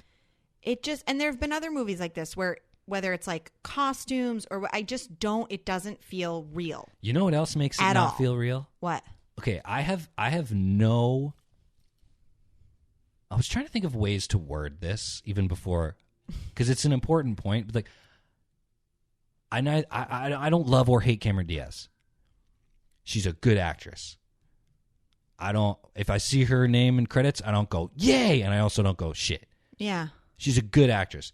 I think she's miscast. I think she's miscast too. I think she really honestly is. Was like, it was so, but so like, okay, here's the thing about this movie. So for anybody who doesn't know, this movie is about this couple, like you said, and like, without any information, a box shows up on their front step, which right from the beginning, I was like, do not involve your child in this. So they like sit down at their table and they open it up and they're like, oh, it's this button. And it says this guy's going to come at 5:00 tonight. Mm-hmm. And then right from there, shit gets weird. Like the kid is going to school and then she's a teacher. So then, like, right away, like, the kid goes to school. The dad drives off in his fancy car. He works at NASA. And then she gets to school, and it's, like, a pretty normal scene. And then right off the bat, one of her students is a total creep. Yeah. And is like, what's wrong with your foot? Why do you limp? Yeah. It's just, like, it right away gets super weird. But the story of it is, like... That scene is so uncomfortable. Yeah, no kidding. Is, like, so... Then a guy comes to the house that night and only the woman is home, which was another thing. I'd be like, dude, you got to come back when my husband's here. I'm not making this decision by myself. I did read the story, so I want to get into that. Okay. The story is like told from her point of view. Okay. And the husband is like not really involved. Well, so basically what the guy tells her is I will give you $1 million. If you press this button, you will be given $1 million, and someone you don't know will die. Someone somewhere in the world that you don't know will die. So that's basically okay, that's pretty straightforward. But then all this other crap happens. Like all this other weird stuff happens, and you don't know what's going on. The other thing that's an issue with this movie is I thought this was a horror movie. Like I remember seeing advertising for this movie. Yep. And I thought it was a horror movie. Me and too. I, for some reason, thought it was like a gory horror movie. I do think it's weird that Cameron Diaz is in it. When I was thinking about this movie, I was like, is Cameron Diaz in that movie? No, she's not in that movie, but she is in that movie. I thought she did a good job. But like... I thought it was a horror movie. I will say, though, that there were some really creepy parts in this movie. Like, remember when the babysitter was over and they were like, and she was talking to the kid and the window was behind the kid. And then all of a sudden she was like, and like, you couldn't see his face, but there was a man looking in the window. Like, that was super creepy. But then she's like, let's go downstairs. And I was like, what? just happened. And then I thought the part when that guy was like walking around outside when Cameron Diaz was on the phone, I thought that was really creepy. I thought it was also super creepy when they were both in the library or wherever the hell they were. And those people were when following those people them. were just like following him, and it was so crazy. Yeah. And then it got even more crazy, like immediately following that. But I think the central idea of this story is like, and maybe, I don't know, I mean, you can tell me because you read the book, or the thought is, would you press the button? Like, I think that I do like the fact that this brings up this question of, would you press the button? Yeah. Now, I would not press the button. I don't think I would press the button. But here's the thing. He puts them in a position to need that money.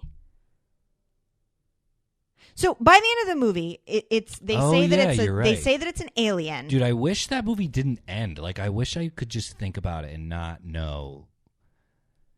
Because it doesn't make sense. But it probably does, and I just don't get it. So basically they say that it's like an alien. This guy... That makes sense to me. What I don't understand is, like, okay, are you, like, is he trying to test people? Because of what you just said, it's like he wants us to fail. Well, but that's what I was going to say. So he says that he's testing humanity. And he's like, and at one point somebody says, well, how do they pass the test? And he goes, simple, they don't press the button. But you're not giving them a fair test.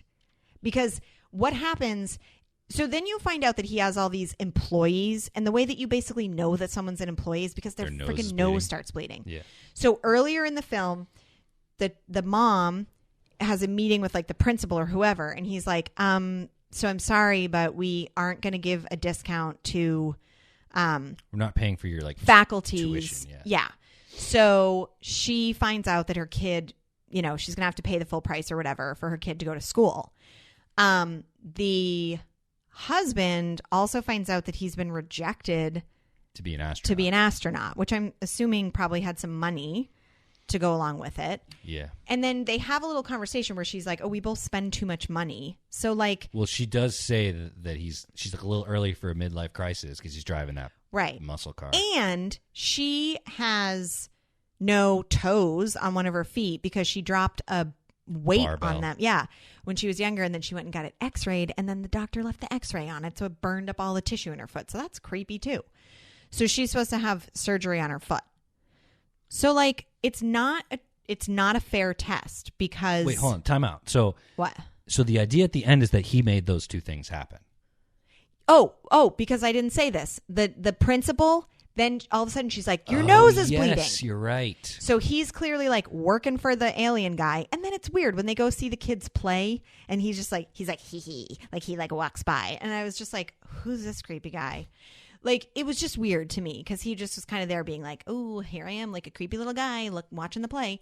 And like, so I do feel like he set them up to need that money. See, exactly. So I don't like that. So it's better as a story. I mean, it's kind of lame, but it's kind of lame and expected as a story that everyone presses the button.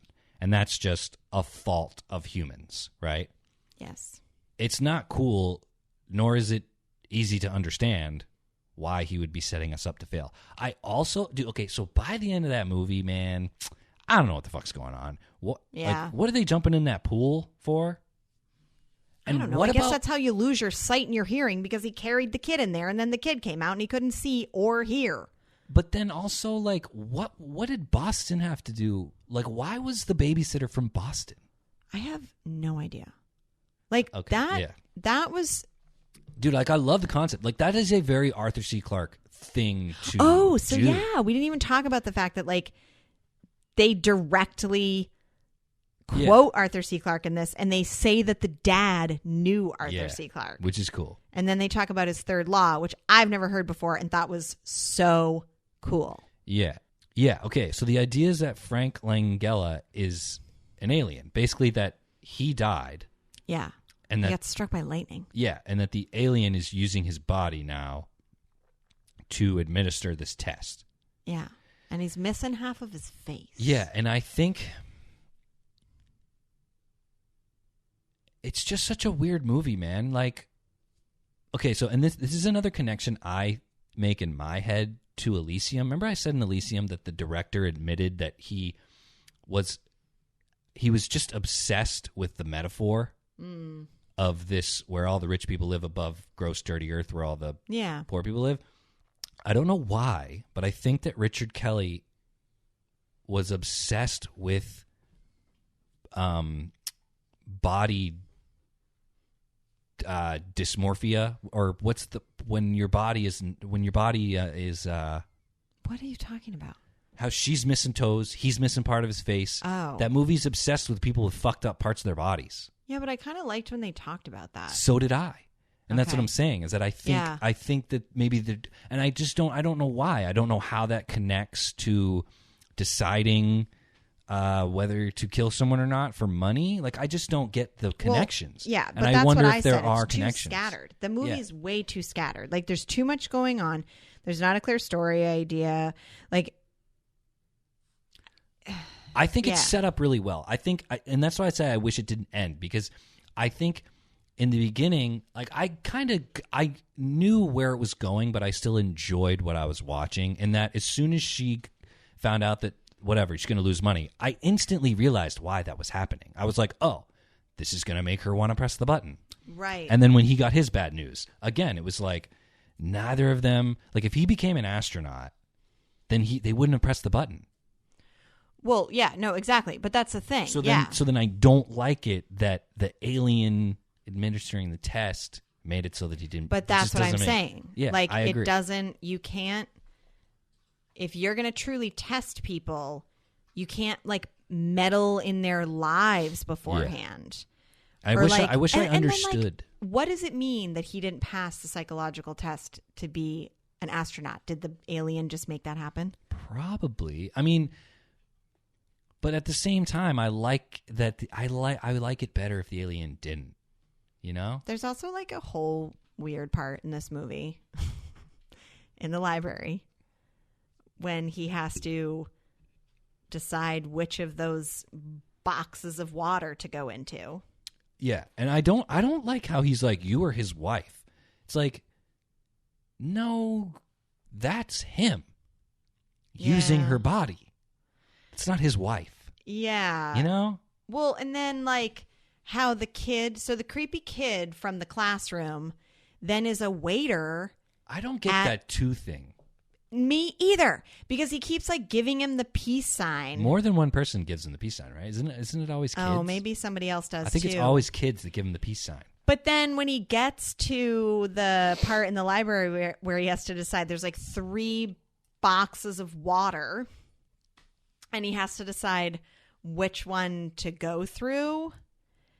He's like, 2. I'm going to go with 2. And I was like, oh, okay, so that meant something? What? I don't know. And I don't get that, too. Like, there was definitely a thing in the movie about, like, because she's like, oh, I don't remember what the good one was, but the other 2, he's like, what are the other 2? And she's like, eternal damnation.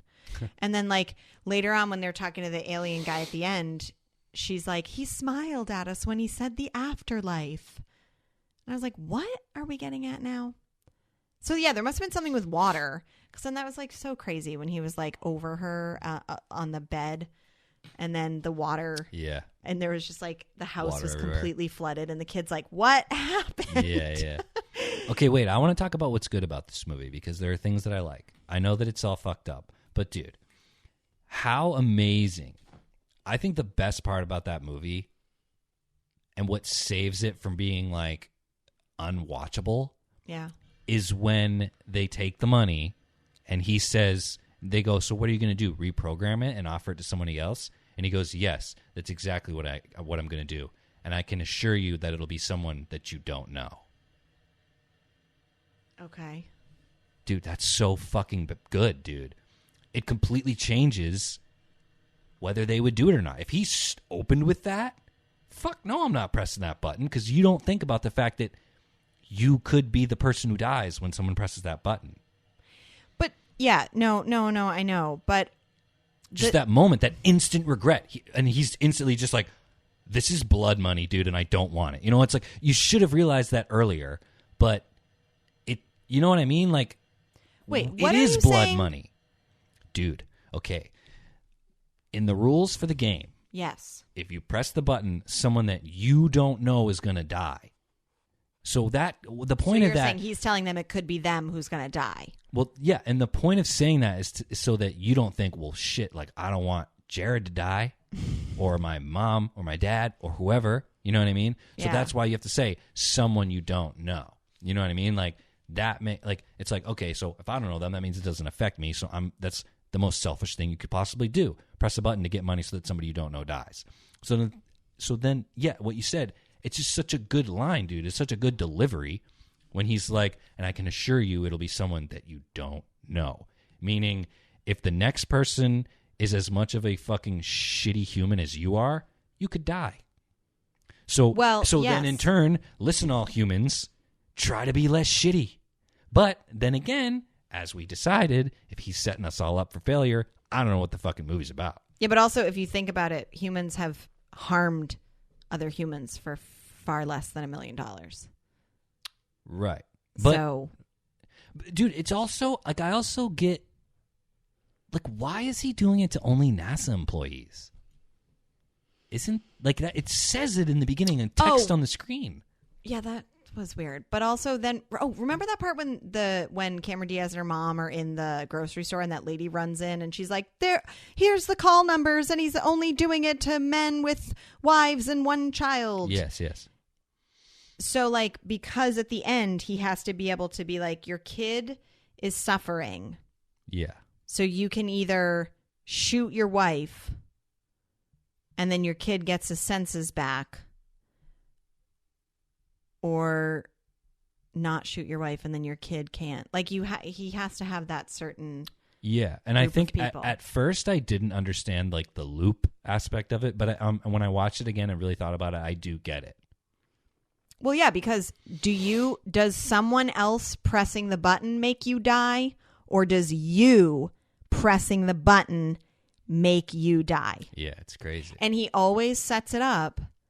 He must always be setting it up so that he gives them a deadline of 5:00. And remember, they say that lady died at 4:45. Right. So it's right before your deadline is up that you decide to push the button. Yeah. That he then gives the last people the ultimatum of, you can either kill your wife. So the two things are not related at all. Like, couple number 2 pressing the button is not actually related Right. to couple number 1, I think the wife dying. the idea is that all the people he's putting through this test are essentially moral up to a certain point, up to 15 minutes before, hey, you want $1 million or not? You want to be amoral or not? You know what I mean? Yeah. So, because the idea is that these are just regular Americans, like middle class people, just, Right. like look, money issues, blah, blah, blah. Right. I also need to point out, like, Frank Langella, or Yeah. however you say that name. Yeah, I don't Super know. good performance. Yeah, he is. Like, he is made all good. those scenes watchable. Yeah, And obviously, like, the whatever effect they did on his face was incredible. I know. It was, like, extremely impressive. And I mean, for such a fucking weird, like, scatterbrained movie, man, there's so many moments that even, like, aren't even science fiction. Like when he said to her, when you first saw me, what emotion did you feel? And she was like, love. And he was like, what? Well, he said, Love? he was like, you felt pity, right? Yeah. She's like, no, I felt love. And he's like, why? He's like, because what I'm so ashamed of, you wear on your face. It's crazy. It's like, that's just crazy, dude. And, like, another, like, really fucking beautiful and touching moment I thought in that movie that had no right to have moments like that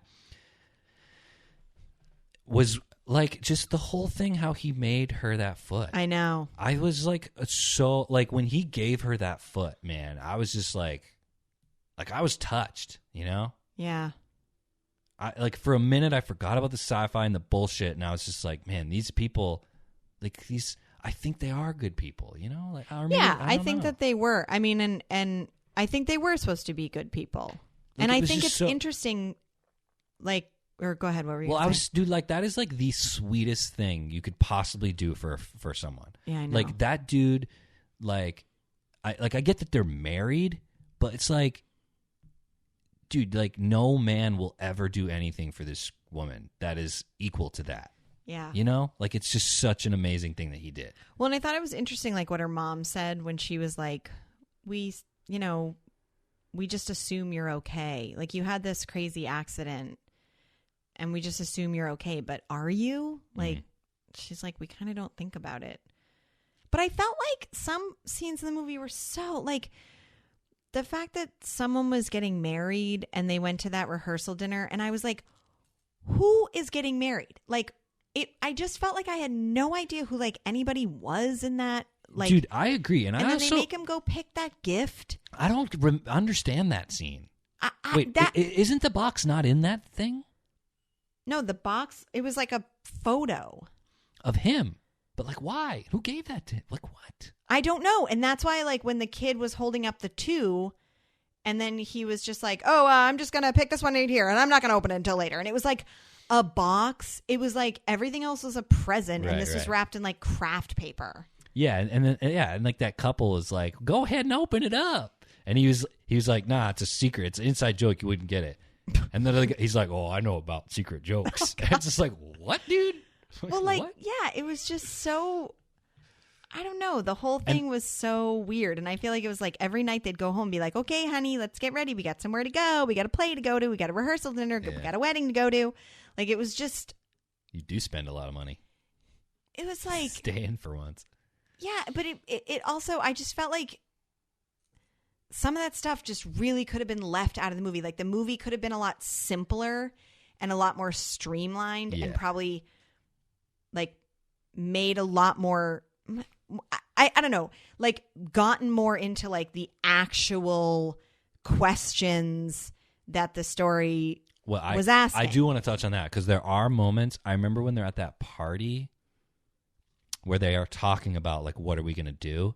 Yeah. And it's just interesting because it also makes you, I feel it should make you realize that you need to read the fine print no matter what you do, because they get into the discussion. They're like, what if it's our neighbor across the street? And she's like, one of them's like, she's like, I know them. They're like, you do? Like, yeah, I know their name. He's like, is that knowing them? You know what I mean? And he's like, well, and don't they bring up like, do I even know you? Like, how well do we know each other? Better than you know yourself. And then they're like, do we know our kid? And she's like, better than I know you. Right. So it just brings up because then she's like, one of them's like, what if it's someone's baby? And then she's like, what if it's an inmate on death row? You know, like neither of those things make it better or worse, but I didn't think of either of those. Right. That it could be a baby or someone who deserves it. But you know what else is an interesting question? When she first tells him about it, he says, did he say how they're going to dive? How they're going to die? Because if someone said, I'm not saying that people should be like, well, it depends on how you're going to do it. But if someone said like it was going to be very peaceful, versus like, oh yeah, they're going to be like tortured and then they're going to die. Would that make someone less likely to do it? Yeah. I don't know. I mean, I also just like, why would you trust that guy? Like, and remember he takes it apart. Remember the husband takes the box apart and he's like, he's not even going to know if we press this thing. Because this literally is just a box. But it's because he has a bunch of creepy ass people walking around looking at them. I think that he's like an alien and he can just know if they press it or not. Yeah, but he also said he has employees. I think they all got bloody noses. I also, and again about Cameron Diaz, her accent was also very distracting. Like they gave her a Southern accent, and I was just like, I didn't buy it. Okay. I just want to mention the story. Yes, please do. So I read the short story. It's like 12 pages. Oh, it's very, very short. Very short. Okay. The movie is barely about the same thing. And the book is also, the story is not called The Box. It's called Button Button. Button Button. Yep. I read it out of a collection of short stories called Uncanny Stories. And I've read quite a few. And they're not really sci-fi, but they're like a creepy, weird blend. Kind of like The Box. There's no aliens in the story. Okay, so I'll just tell you what the story's about. There's no aliens in the story? Fuck no. I'm getting there. It's very short. Almost nothing happens. Just listen. So, basically, the dude, it's in New York City. They don't have a kid. The guy shows up, same thing with like a package. Like the way it's visualized in the movie is exactly what it looks like in the story. Okay. And he's like, blah, blah, blah, like, leave the box. I'll call upon you at whatever, 5 p.m. And they're basically, he tells them that he's going to give them the money. And the conundrum is, like, the husband is like, no, like, don't even think about it. That's crazy. He's crazy. We're not having anything to do with that. And she's, like, very curious. Okay. And at one point she like wakes him up, and this might have been the best part of the story. She like wakes him up and she's like, we've always talked about visiting Europe, and we've always talked about this and that, like fancy bullshit extra shit. Yeah. So not like the movie. The movie, they're like a kind of a, well, it's Sounds not like justified. They live beyond their means in the movie. Yeah, but and in part, it's really not justified because it's just astronaut and kid in private school. Right. But what this woman wants to do is go on a fucking vacation. It's even Yeah, more frugal. yeah. Okay, so, and what he's like, you can't be serious. Like, are you serious? And she's like, no, never mind. And then the next day, she like really wants to reiterate to him. She's like, I'm not selfish. It becomes this thing with her trying to prove to the husband that she wouldn't press the button. But what she says is that she goes, I'm not saying that we should have those things. I was just saying how nice it would be. And so, but like at the same time, dude, like even if you're not getting money, I feel bad for that woman. Because she's just thinking how nice life could be and not how nice maybe her life is. It's just sad. So anyway, then she presses the button without telling him. Oh, boy. And she finds out that he gets murdered. He gets pushed off of a subway platform and dies by the train. And she calls him. Yeah. He gives her a card with his phone number. He's not an alien. A phone number and a name. Okay. She calls it. And she's like, dude, you said it would be someone that I didn't know. And he goes, what makes you think you know your husband? Okay. And the story's over. Huh. So the reason I like that middle part is because it almost kind of proves that she didn't know him, because maybe he probably didn't know her, because she felt that need to justify her own being, to be like, I'm not selfish, I swear.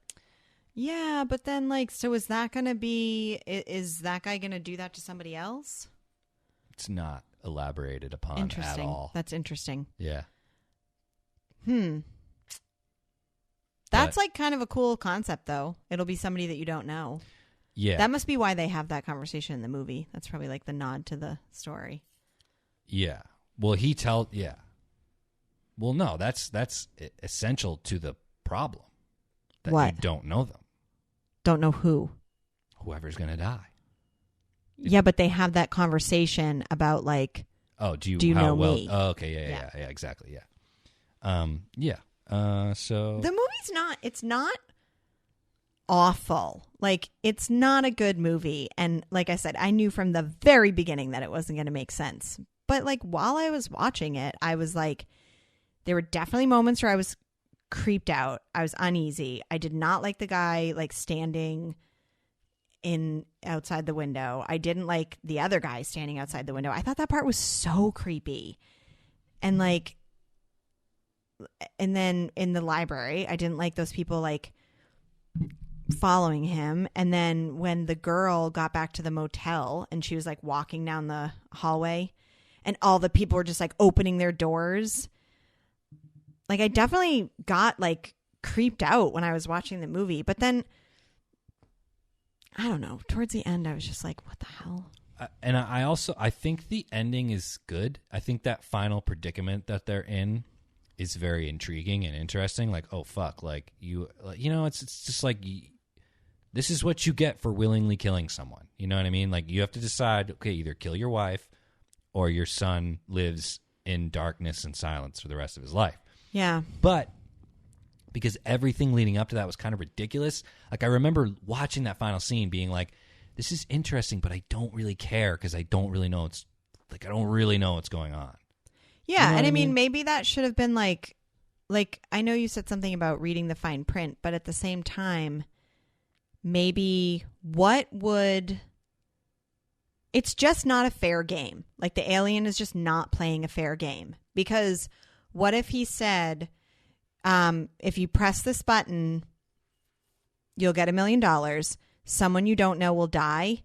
And then saying something like, and I will not be responsible for what happens after that. So that you then go like, yeah, you know what? Maybe pressing this button is going to change my life going forward. And maybe it's not even going to change. Maybe if you don't even think like, oh, this is going to change my life, and the fact that like my husband's going to have to decide whether or not to kill me tomorrow. But even if you thought to yourself, like, for the rest of my life, I'm going to have this on my conscience that like I killed someone just so I could have $1 million. Yeah. But maybe you should think of that anyway. I don't know. But it's also like, I think it's so funny in movies and things when people like just get money. Because like, could you imagine if someone that you knew just like suddenly had $1 million? Like you'd be like, where did you get that? It would be very sketchy. And like, if you brought that to the bank, they'd be like, where did this come from? Yeah, I know. So it's just like kind of funny. It does seem like he doesn't believe it as much as she does, though. Because remember, he like takes the bill and he's like, yeah, oh, I did a test on it. It's real. Yeah. And I mean, I thought he was good in the movie. Not that he's ever bad, but I just found a lot of his conflicts and like just more believable than whatever she was going through. I think, again, just because I thought that she was miscast. Yeah, but she also had like a little bit of a darker story than he did. Like she had a darker past. Like he didn't have anything wrong with him. She had something wrong with her foot. She limped. Like he didn't have kind of that. Like she had a little bit more like darkness to her. I guess more what I'm saying is like I related to him more. Yeah, no, I mean I think so too. I wonder if it has to do with like who presses the button, because why did he have to choose whether or not to kill her? Like, I wonder if it's ever the other way around with that alien.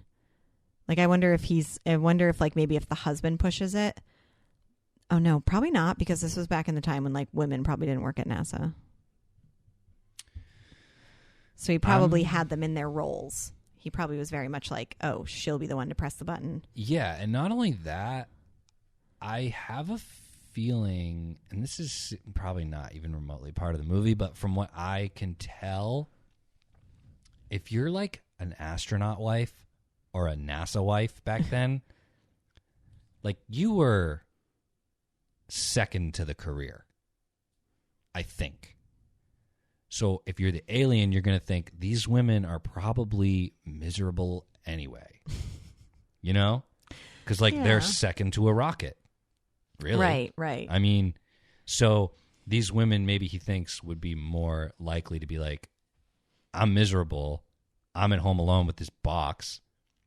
My husband's off with his muscle car trying to build rockets, go to the moon. Like, I'm pressing that button. Actually, he was just making feet. Yeah. But like also, why at the end did that guy who also worked at NASA like come over and be like, you and your son will be taken care of? Like, I was like, are you in on this? What is going on? Yeah, like, does he then make sure that those people get taken care of? I don't. Wait, was that creepy guy with the glasses? Kind of short dude, like balding? No, I think it might have been a different guy. I think it was like a different. Oh, well, it did appear that there were people at NASA who weren't controlled by the alien who were working with him. Yes. Dude, not only that, but like, what the fuck was that room he was in? Oh, like the wind turbine or whatever. Dude, there was like gravity on all sides. Yeah, I did not understand they that like at all. first showed that at one point, like before, and I was just like, what is this? Yeah. Like there were maybe a few too many of those Yeah. moments in this movie where you literally Don't even know what you're looking at. have no idea. Yeah. And then you can't even like pay attention to the next scene because you're still going, did that not make sense, or did I just miss something, or was there something? There were a lot of weird moments. The scene with the water when he fell on the bed. I just remembered being like, it was a cool moment, like visually, everything about it was just like very cool, but I have no fucking idea what it meant or why that even happened. Yeah, and like she was like, "What happened?" And he's like, "I don't even know. I can't even describe it." Yeah, he's like, I just woke up. Yeah, so I'm like, okay, so then what was the point of that? Because now you can't tell anybody literally anything. Like, not the viewers, because we didn't get to see you Right. in it. You can't tell your wife. You guys have got like a huge mess to clean up. Like I was a little bit like, yeah, that was brutal. Okay. The next shot when they were cleaning it up. Oh my gosh, I know. And it was just like a wave of like, it was basically like in The Shining when the blood comes out of the elevator. Yeah, it was like that, but with water. Yeah. Because it was just like, this is an unbelievable amount of water. Yeah. Like a lot. That whole column of water. But I also think, obviously they used CGI for his face or whatever. Mm-hmm. And then they used it for all the water scenes, I think. Because remember when the guy was like carrying the kid down into the pool? Yeah. It was like floating around. Yes, it wasn't yes. actual water. Yeah. And then what were they doing when they were in that thing? It looked like a hangar for planes, and it was like a little runway. I don't know. And they were all just like walking. What was even going on? I don't know. And then it was like, remember when they were at one of the parties or the wedding or something, and he was like, "Oh, I know that your husband like tried to go to the police." Like that alien was like pretty inescapable. Yeah. Which is again, it was just another Clarke theme. Like he often depicts aliens as just all powerful and just like so far above a human that there's nothing a human could do to outwit the alien. Yeah, I mean, and I think that was also like part of the issue with this movie, or this idea, was that you're doomed. I mean, I guess the only way that you're not is if you just don't hit the button. But I wonder, do people ever not hit the button? Like, I felt like that was just weird. That's just, he's picking the wrong people. I honestly think it's like that. To me, it's like too controlled. Like, yeah, definitely. I mean, yeah, dude, I don't know. I mean, yeah, not that it matters, but it's like, have you ever heard of that experiment? I looked it up because I couldn't remember what it was called. The Stanley Milgram experiment. When like the people, maybe. So What, the pain button? Yeah, The electricity and like button? the people shock the other people. I'm pretty sure this is an experiment too. I'm pretty sure like the guy who wrote this story didn't like think up the experiment. Oh, okay. I think that this is something that they actually like tried to Well, test and I people. mean, that experiment, when I was looking it up, it was about obedience, and it was about, doing what someone tells you to do. So it was about a different idea. But I mean, in that, people, they just say, okay, shock that person. And people are like, okay. I mean, it is weird. Like maybe I'm giving humans too much credit by thinking people wouldn't hit that button. I don't know. Yeah, I mean, with the movie, you literally only get one couple. Right, but the couple afterwards does it, and the couple Yeah, but my before point did it is, too. you don't see like what goes on in everyone's heads when they're presented with that option. You only see what goes on between just these two characters. Just, you know what I mean? It's like, I don't know. Yeah. Because on the one hand, like if you did think it was a stupid box that meant nothing and you pressed it, that doesn't mean you're a murderer. That doesn't, you know what I mean? No, yeah. No, it doesn't. I personally think that, and I didn't think of this before, but I think of it now. I think what you said, I don't think that box even telegraphs to anyone that it's being pressed. Yeah, I think so. that he just knows that you're going to press it. And that it's not actually doing anything. It's like the person with the gun is the one doing the thing who has to decide, you know? And yeah, it's all just coincidental. It's but like self-reliant. You know well, what I mean? Exactly. And like I said, that is something that is incorrect, that you say to this person, like, we'll just, so that it's not confusing, I'll use the actual people. So he says to Cameron Diaz, if you press this button, someone will die because you press the button. That is not why that person dies. He just times it. Right. So that it seems like it. The reason that person dies is because they press the button. So by pressing the button, you're killing yourself. But you're making your husband pull the trigger. It has they don't have anything to do with each other. Maybe the idea is that Cameron Diaz doesn't know herself. Because she says, I know you better than you know yourself. I know our son better than you know yourself. You know what I mean? Like, or maybe that all comes back to the fact that she's like, I know that you would choose our son over me, and maybe you don't know that. I mean, there is a lot to be like unpacked in this story. Yeah. And I do feel like that is actually where the movie goes wrong. It just should have been simpler. It should have been more streamlined. And then I'm sure like marketing it would have been easier. I'm sure it just would have been a better movie. And it's funny that we started talking about this. You had said you thought it was a horror movie. Oh, yeah. I never, ever thought it was sci-fi, nor did I ever think that I would be interested in this movie until one time, like it just happened to be on HBO. And it was one of those scenes where it's like in NASA.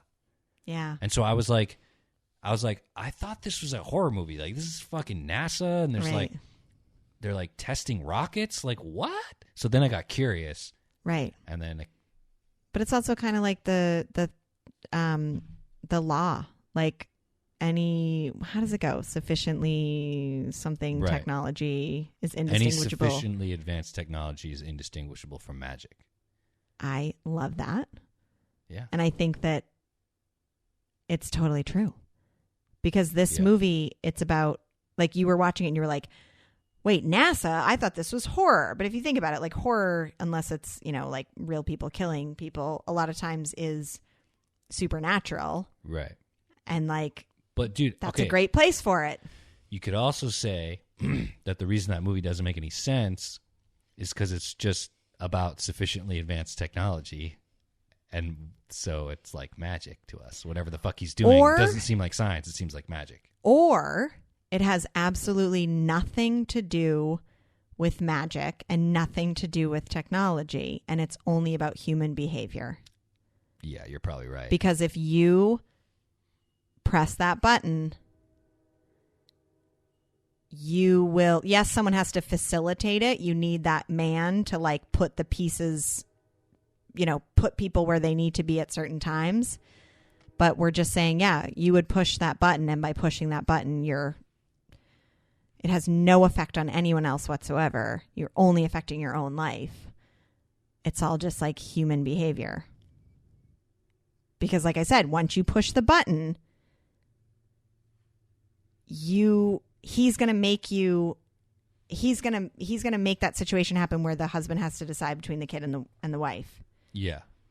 So it's almost, you could almost even take the box and the alien out of the equation, and this husband will realize, my wife will kill someone for money. So she's a bad influence on me, this household, and our kid. So it's very drastic, but it's like, that's why he's killing her. Yeah. Because she's fucking, I guess, a bad person. Yeah, so it's kind of an interesting concept. It is. It's just you got to get through a lot of So, okay, story. one last thing to touch on with that movie is that, and about how we both struggle with it. I don't know why I thought this. I think that I just figured, because it was such a simple concept, such a fucking weird movie, I thought it was like 90 minutes. And it's 5 minutes shy of 2 hours. It felt long. It's long, I actually dude. felt that movie, not to say that I wasn't like, you know what? I actually shouldn't say it felt long. I do feel like, because I watched it like after work one night, I was just really tired by the end of it. I will say it was losing me a little bit by the end. Yeah, it definitely, it's the kind of, it's such a wacky concept. It's you can't spend so much time on it. Like, make it 90 minutes, make it short and sweet. Well, like we said, I think we both agree there were parts of that movie that could have been cut out. Yeah. So that's probably part of the problem. Yeah. But have you ever heard of that movie, The Brass Teapot? No. It's like this young couple, and I don't know where they find it, like at a, like a thrift store or something. They find this brass teapot, and if you hurt yourself, like, it gives you money. That's badass. It's kind of cool. And then it's like, how far will you go? Right. Because obviously, like, the worse you hurt yourself, or you don't have to hurt yourself, you can just hurt someone, but the worse it is, the more money That's crazy. that it gives you. Wow. It's cool. Okay, so we should finish this up, but I think I want to tell you about one more short story Okay. from that collection to end it. Okay. And I can't remember what it was called. Oh yeah. My Dream Girl. Oh, Girl of My Dreams. It was really fucked up, but basically it was like this guy. It opened with like a married couple in bed, like sleeping, and the guy. There's the Girl of My Dreams. I'm not talking about Arthur C. Clarke right now. Oh, I was like, that's not on the list. What are you talking about? Got it. Is this in the book with? Yes. Okay. So, did you catch everything I said up till? No. Okay. Oh, they wake up one morning. Okay, just listen. Sorry. So, it's a married couple in bed, and it's told from his point of view. Okay. And he's looking at her. Oh, and she's having a nightmare. Uh-oh. And in his mind, he's like, basically the narration is like, yes, perfect. I hope it's fucked up and horrible. Oh God. Like, I hope it's a good one. But out loud, he's like, oh, baby, honey, are you okay? Oh, it's okay. It's just a nightmare. I'll hold you. And he's disgusted by her. Oh no. And so, and when they wake up, she's all fucking depressed. And he's like, did you have a nightmare? And she's like, yeah. He's like, where? Where is it happening? She's like, I can tell you. And he's like, okay, get in the fucking car. So they get in the car and they're driving, and the woman is so distraught the whole time. Like, I just feel so bad for her, and he is such an asshole. And you can tell that in his mind, he's like, after this one, I'm leaving her. But is she like to her clairvoyant? face, he kind of acts like there's still a couple or whatever. So they get to the house, and he's like, where's it going to happen? She's like, right in front of that house. And he's like, okay, nice. And he's like, oh, that looks like a nice house. Perfect. So they go up to the house, and they knock on the door. And the woman who owns the house answers, and he's like, shit, I'm a little disappointed. I wish a maid answered. Because he wants these people to be rich, basically. So he basically explains to her that my wife here knows that your son is going to die on this day, like at this time. Like, she can see the future. That's what I said. Is she a clairvoyant? Exactly. And so the whole point is that he blackmails these people into telling him, into giving them money so that he'll like tell the woman like how to prevent her son's death. Okay. Basically. And it was just so horrible, dude, because the girl doesn't want to do it. And she's like crying there, dude, next to him. And she's saying to him, when the woman gets up to do something under her breath, she's like, she basically says something along the lines of like, don't blackmail them for too much money. Like, clearly they've been doing this, and it's just like wearing on her. Yeah. And but his plan is to take the money and just ditch. And it's just sad and horrible. And by the end, they're in like a hotel room, and she's having another nightmare, and it turns out to be like his death. Oh. So he just leaves without her and without any money.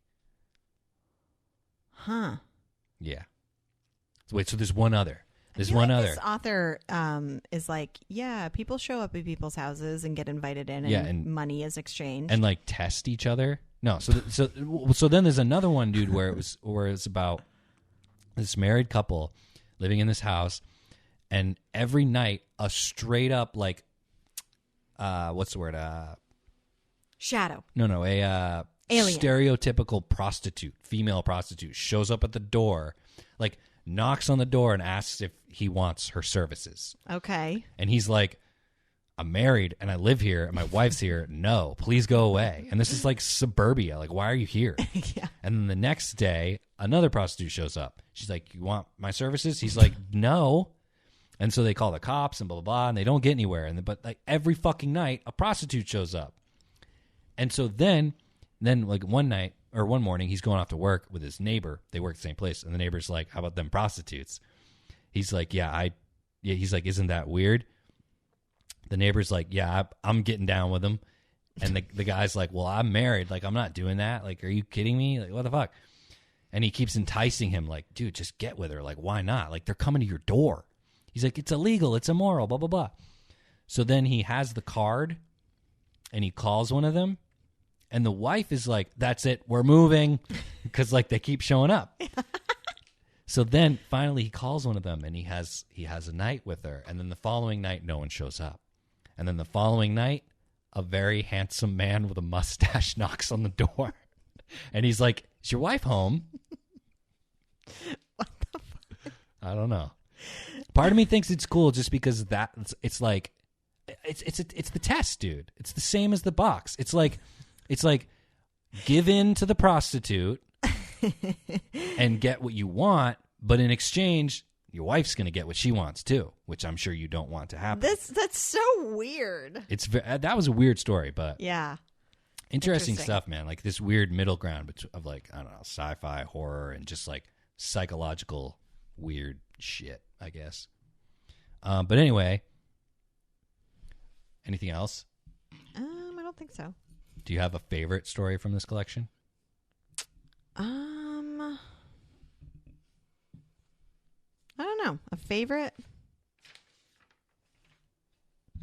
I mean, I actually liked all the ones that I read. Nice.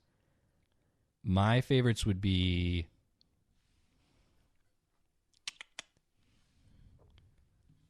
Security Check and No Morning After would be my two favorites if I had to pick.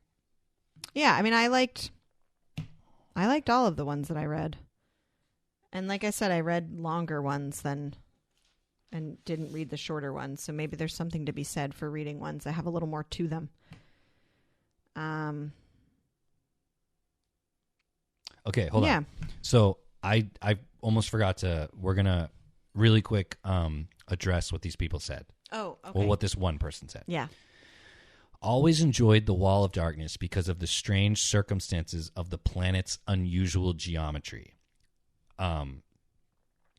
So that tells me that, okay, I think that the planet is one of those things, not the wall. Okay. And I think the wall is there to prevent you from walking, from doing on this planet what would make you go insane, which is walking a continuous loop. Okay. So there's that. Okay. He also says, also, it would be interesting to hear your take on the short story, The Songs of Distant Earth, later fleshed out into a full novel, of which Clarke claims to be his favorite. In a smaller way, we see this pattern repeated in Against the Fall of Night and The City in the Stars. So he just wanted to hear our take on The Songs of Distant Earth. Oh, well, we talked about that one. We did. The Star was interesting. I liked that one. I agree. I do. Yeah, it was good.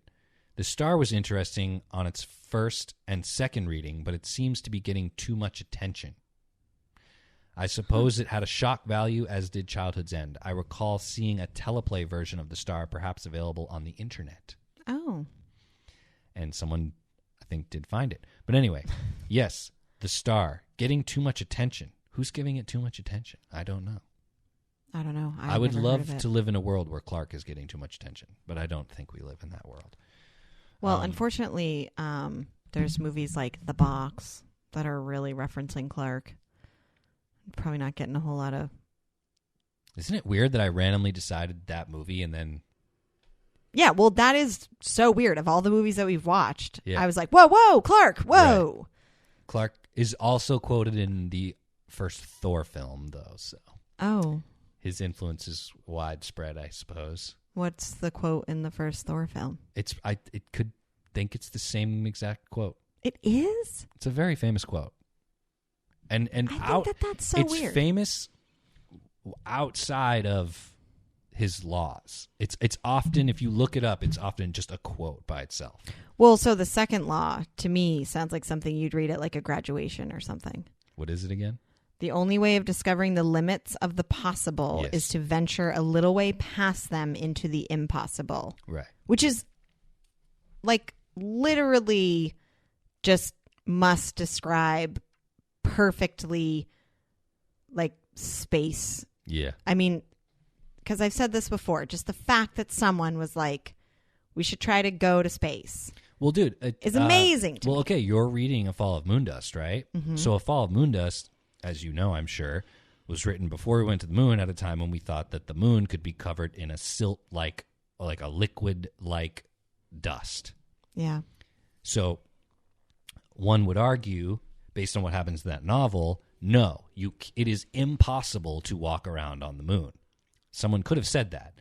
The only way to find out if that's true or not is to venture into the impossible, which is going to the moon and finding out if it's possible or not. Because, hey, look, it is. Yeah. But I mean, I also think that like that quote could be, you could use that for anything. Yeah. Like you don't know what you can do until you start to like test the limits Exactly. of it. Yes. But a lot of us just stay well within our comfort zone. And Yeah. so I thought that was cool. And then the first one is, I think, a little wordy and kind of weird. The first law. I have it right here. Yeah. When a distinguished but elderly scientist states that something is possible, he is almost certainly right. When he states that something is impossible, he is probably wrong. Yeah. You know what's problematic about that? What? Using he. That's, again, well, it's just why the does it old need to be school. an elderly scientist. I don't know. Is that just Clarke's what just being scientists were? cutesy. Oh, okay. But, yeah, Clarke, and writing of the time, just like revert to he. You know what I mean? Yeah. I mean, and I wouldn't hold that against Clarke. I mean, that's, Yeah. that's fine. Yeah. So anyway, next episode, we are reading and discussing A Fall of Moondust. Oh, that's the next one? Yeah. Oh, cool. We're doing these in order, and I'm recording with you next. Well, I didn't So, know where it yes. fell in the line of stuff. Yeah. And I mentioned this, I think, in another episode. So I've been doing that. I've been recording these since January. It's now April. And we still haven't left the 50s. Oh, boy. Well, Clarke, that's what I'm saying. I mean, geez. Yeah. Busy decade. So A Fall of Moondust is our first episode in the 60s. Wow. 1961. A Fall of Moondust came out. Nice. We're going all the way to 97, Heather. Oh, my goodness. You know what? I just had a thought, but then it was not going to make any sense. Because I was forgetting. Turned into a movie starring James Marsden and Cameron Diaz. No. But what I was going to say is I forgot that this wasn't going to air until we would already have recorded the other one. And I was going to be we should ask what people think we should watch when we discuss The Fall of Moondust. But they wouldn't be able to know that. Nope. We wouldn't have time. Or it would already be recorded. True. So, yeah, we're going to discuss The Fall of Moondust in 2 weeks. Have we even decided what we're watching? No. Some moon movie. Okay. You can pick, because I made you watch Maybe the we Day should of the Dead. put it on the gram. Okay, yeah. We'll put it on the gram. We'll leave it up to the people, Yeah. to the space dreamers. But I want you to have final say because I made you watch 2 or 3 now. What? Pretty rough movies. What? Solaris, Day of the Dead, and I don't regret watching any of those movies. this new one, The Box. There's a few movies in my life that I'm like, yeah, that's time I'll never get back. But Yeah. these 3 aren't any of them. Well, that's good. What you are not ever allowed to make me do is watch like an actual scary movie. Oh, okay. So, I mean, I guess I wouldn't know beforehand, but Have you still never seen The Witch? no, I've never seen it. You're missing out. It's a good film. I know other people say so too, but I'm scared. Too scared. Oh, well. All right, let's sign off. How should we sign off? Just say bye. Bye. Bye. Bye-bye. Bye.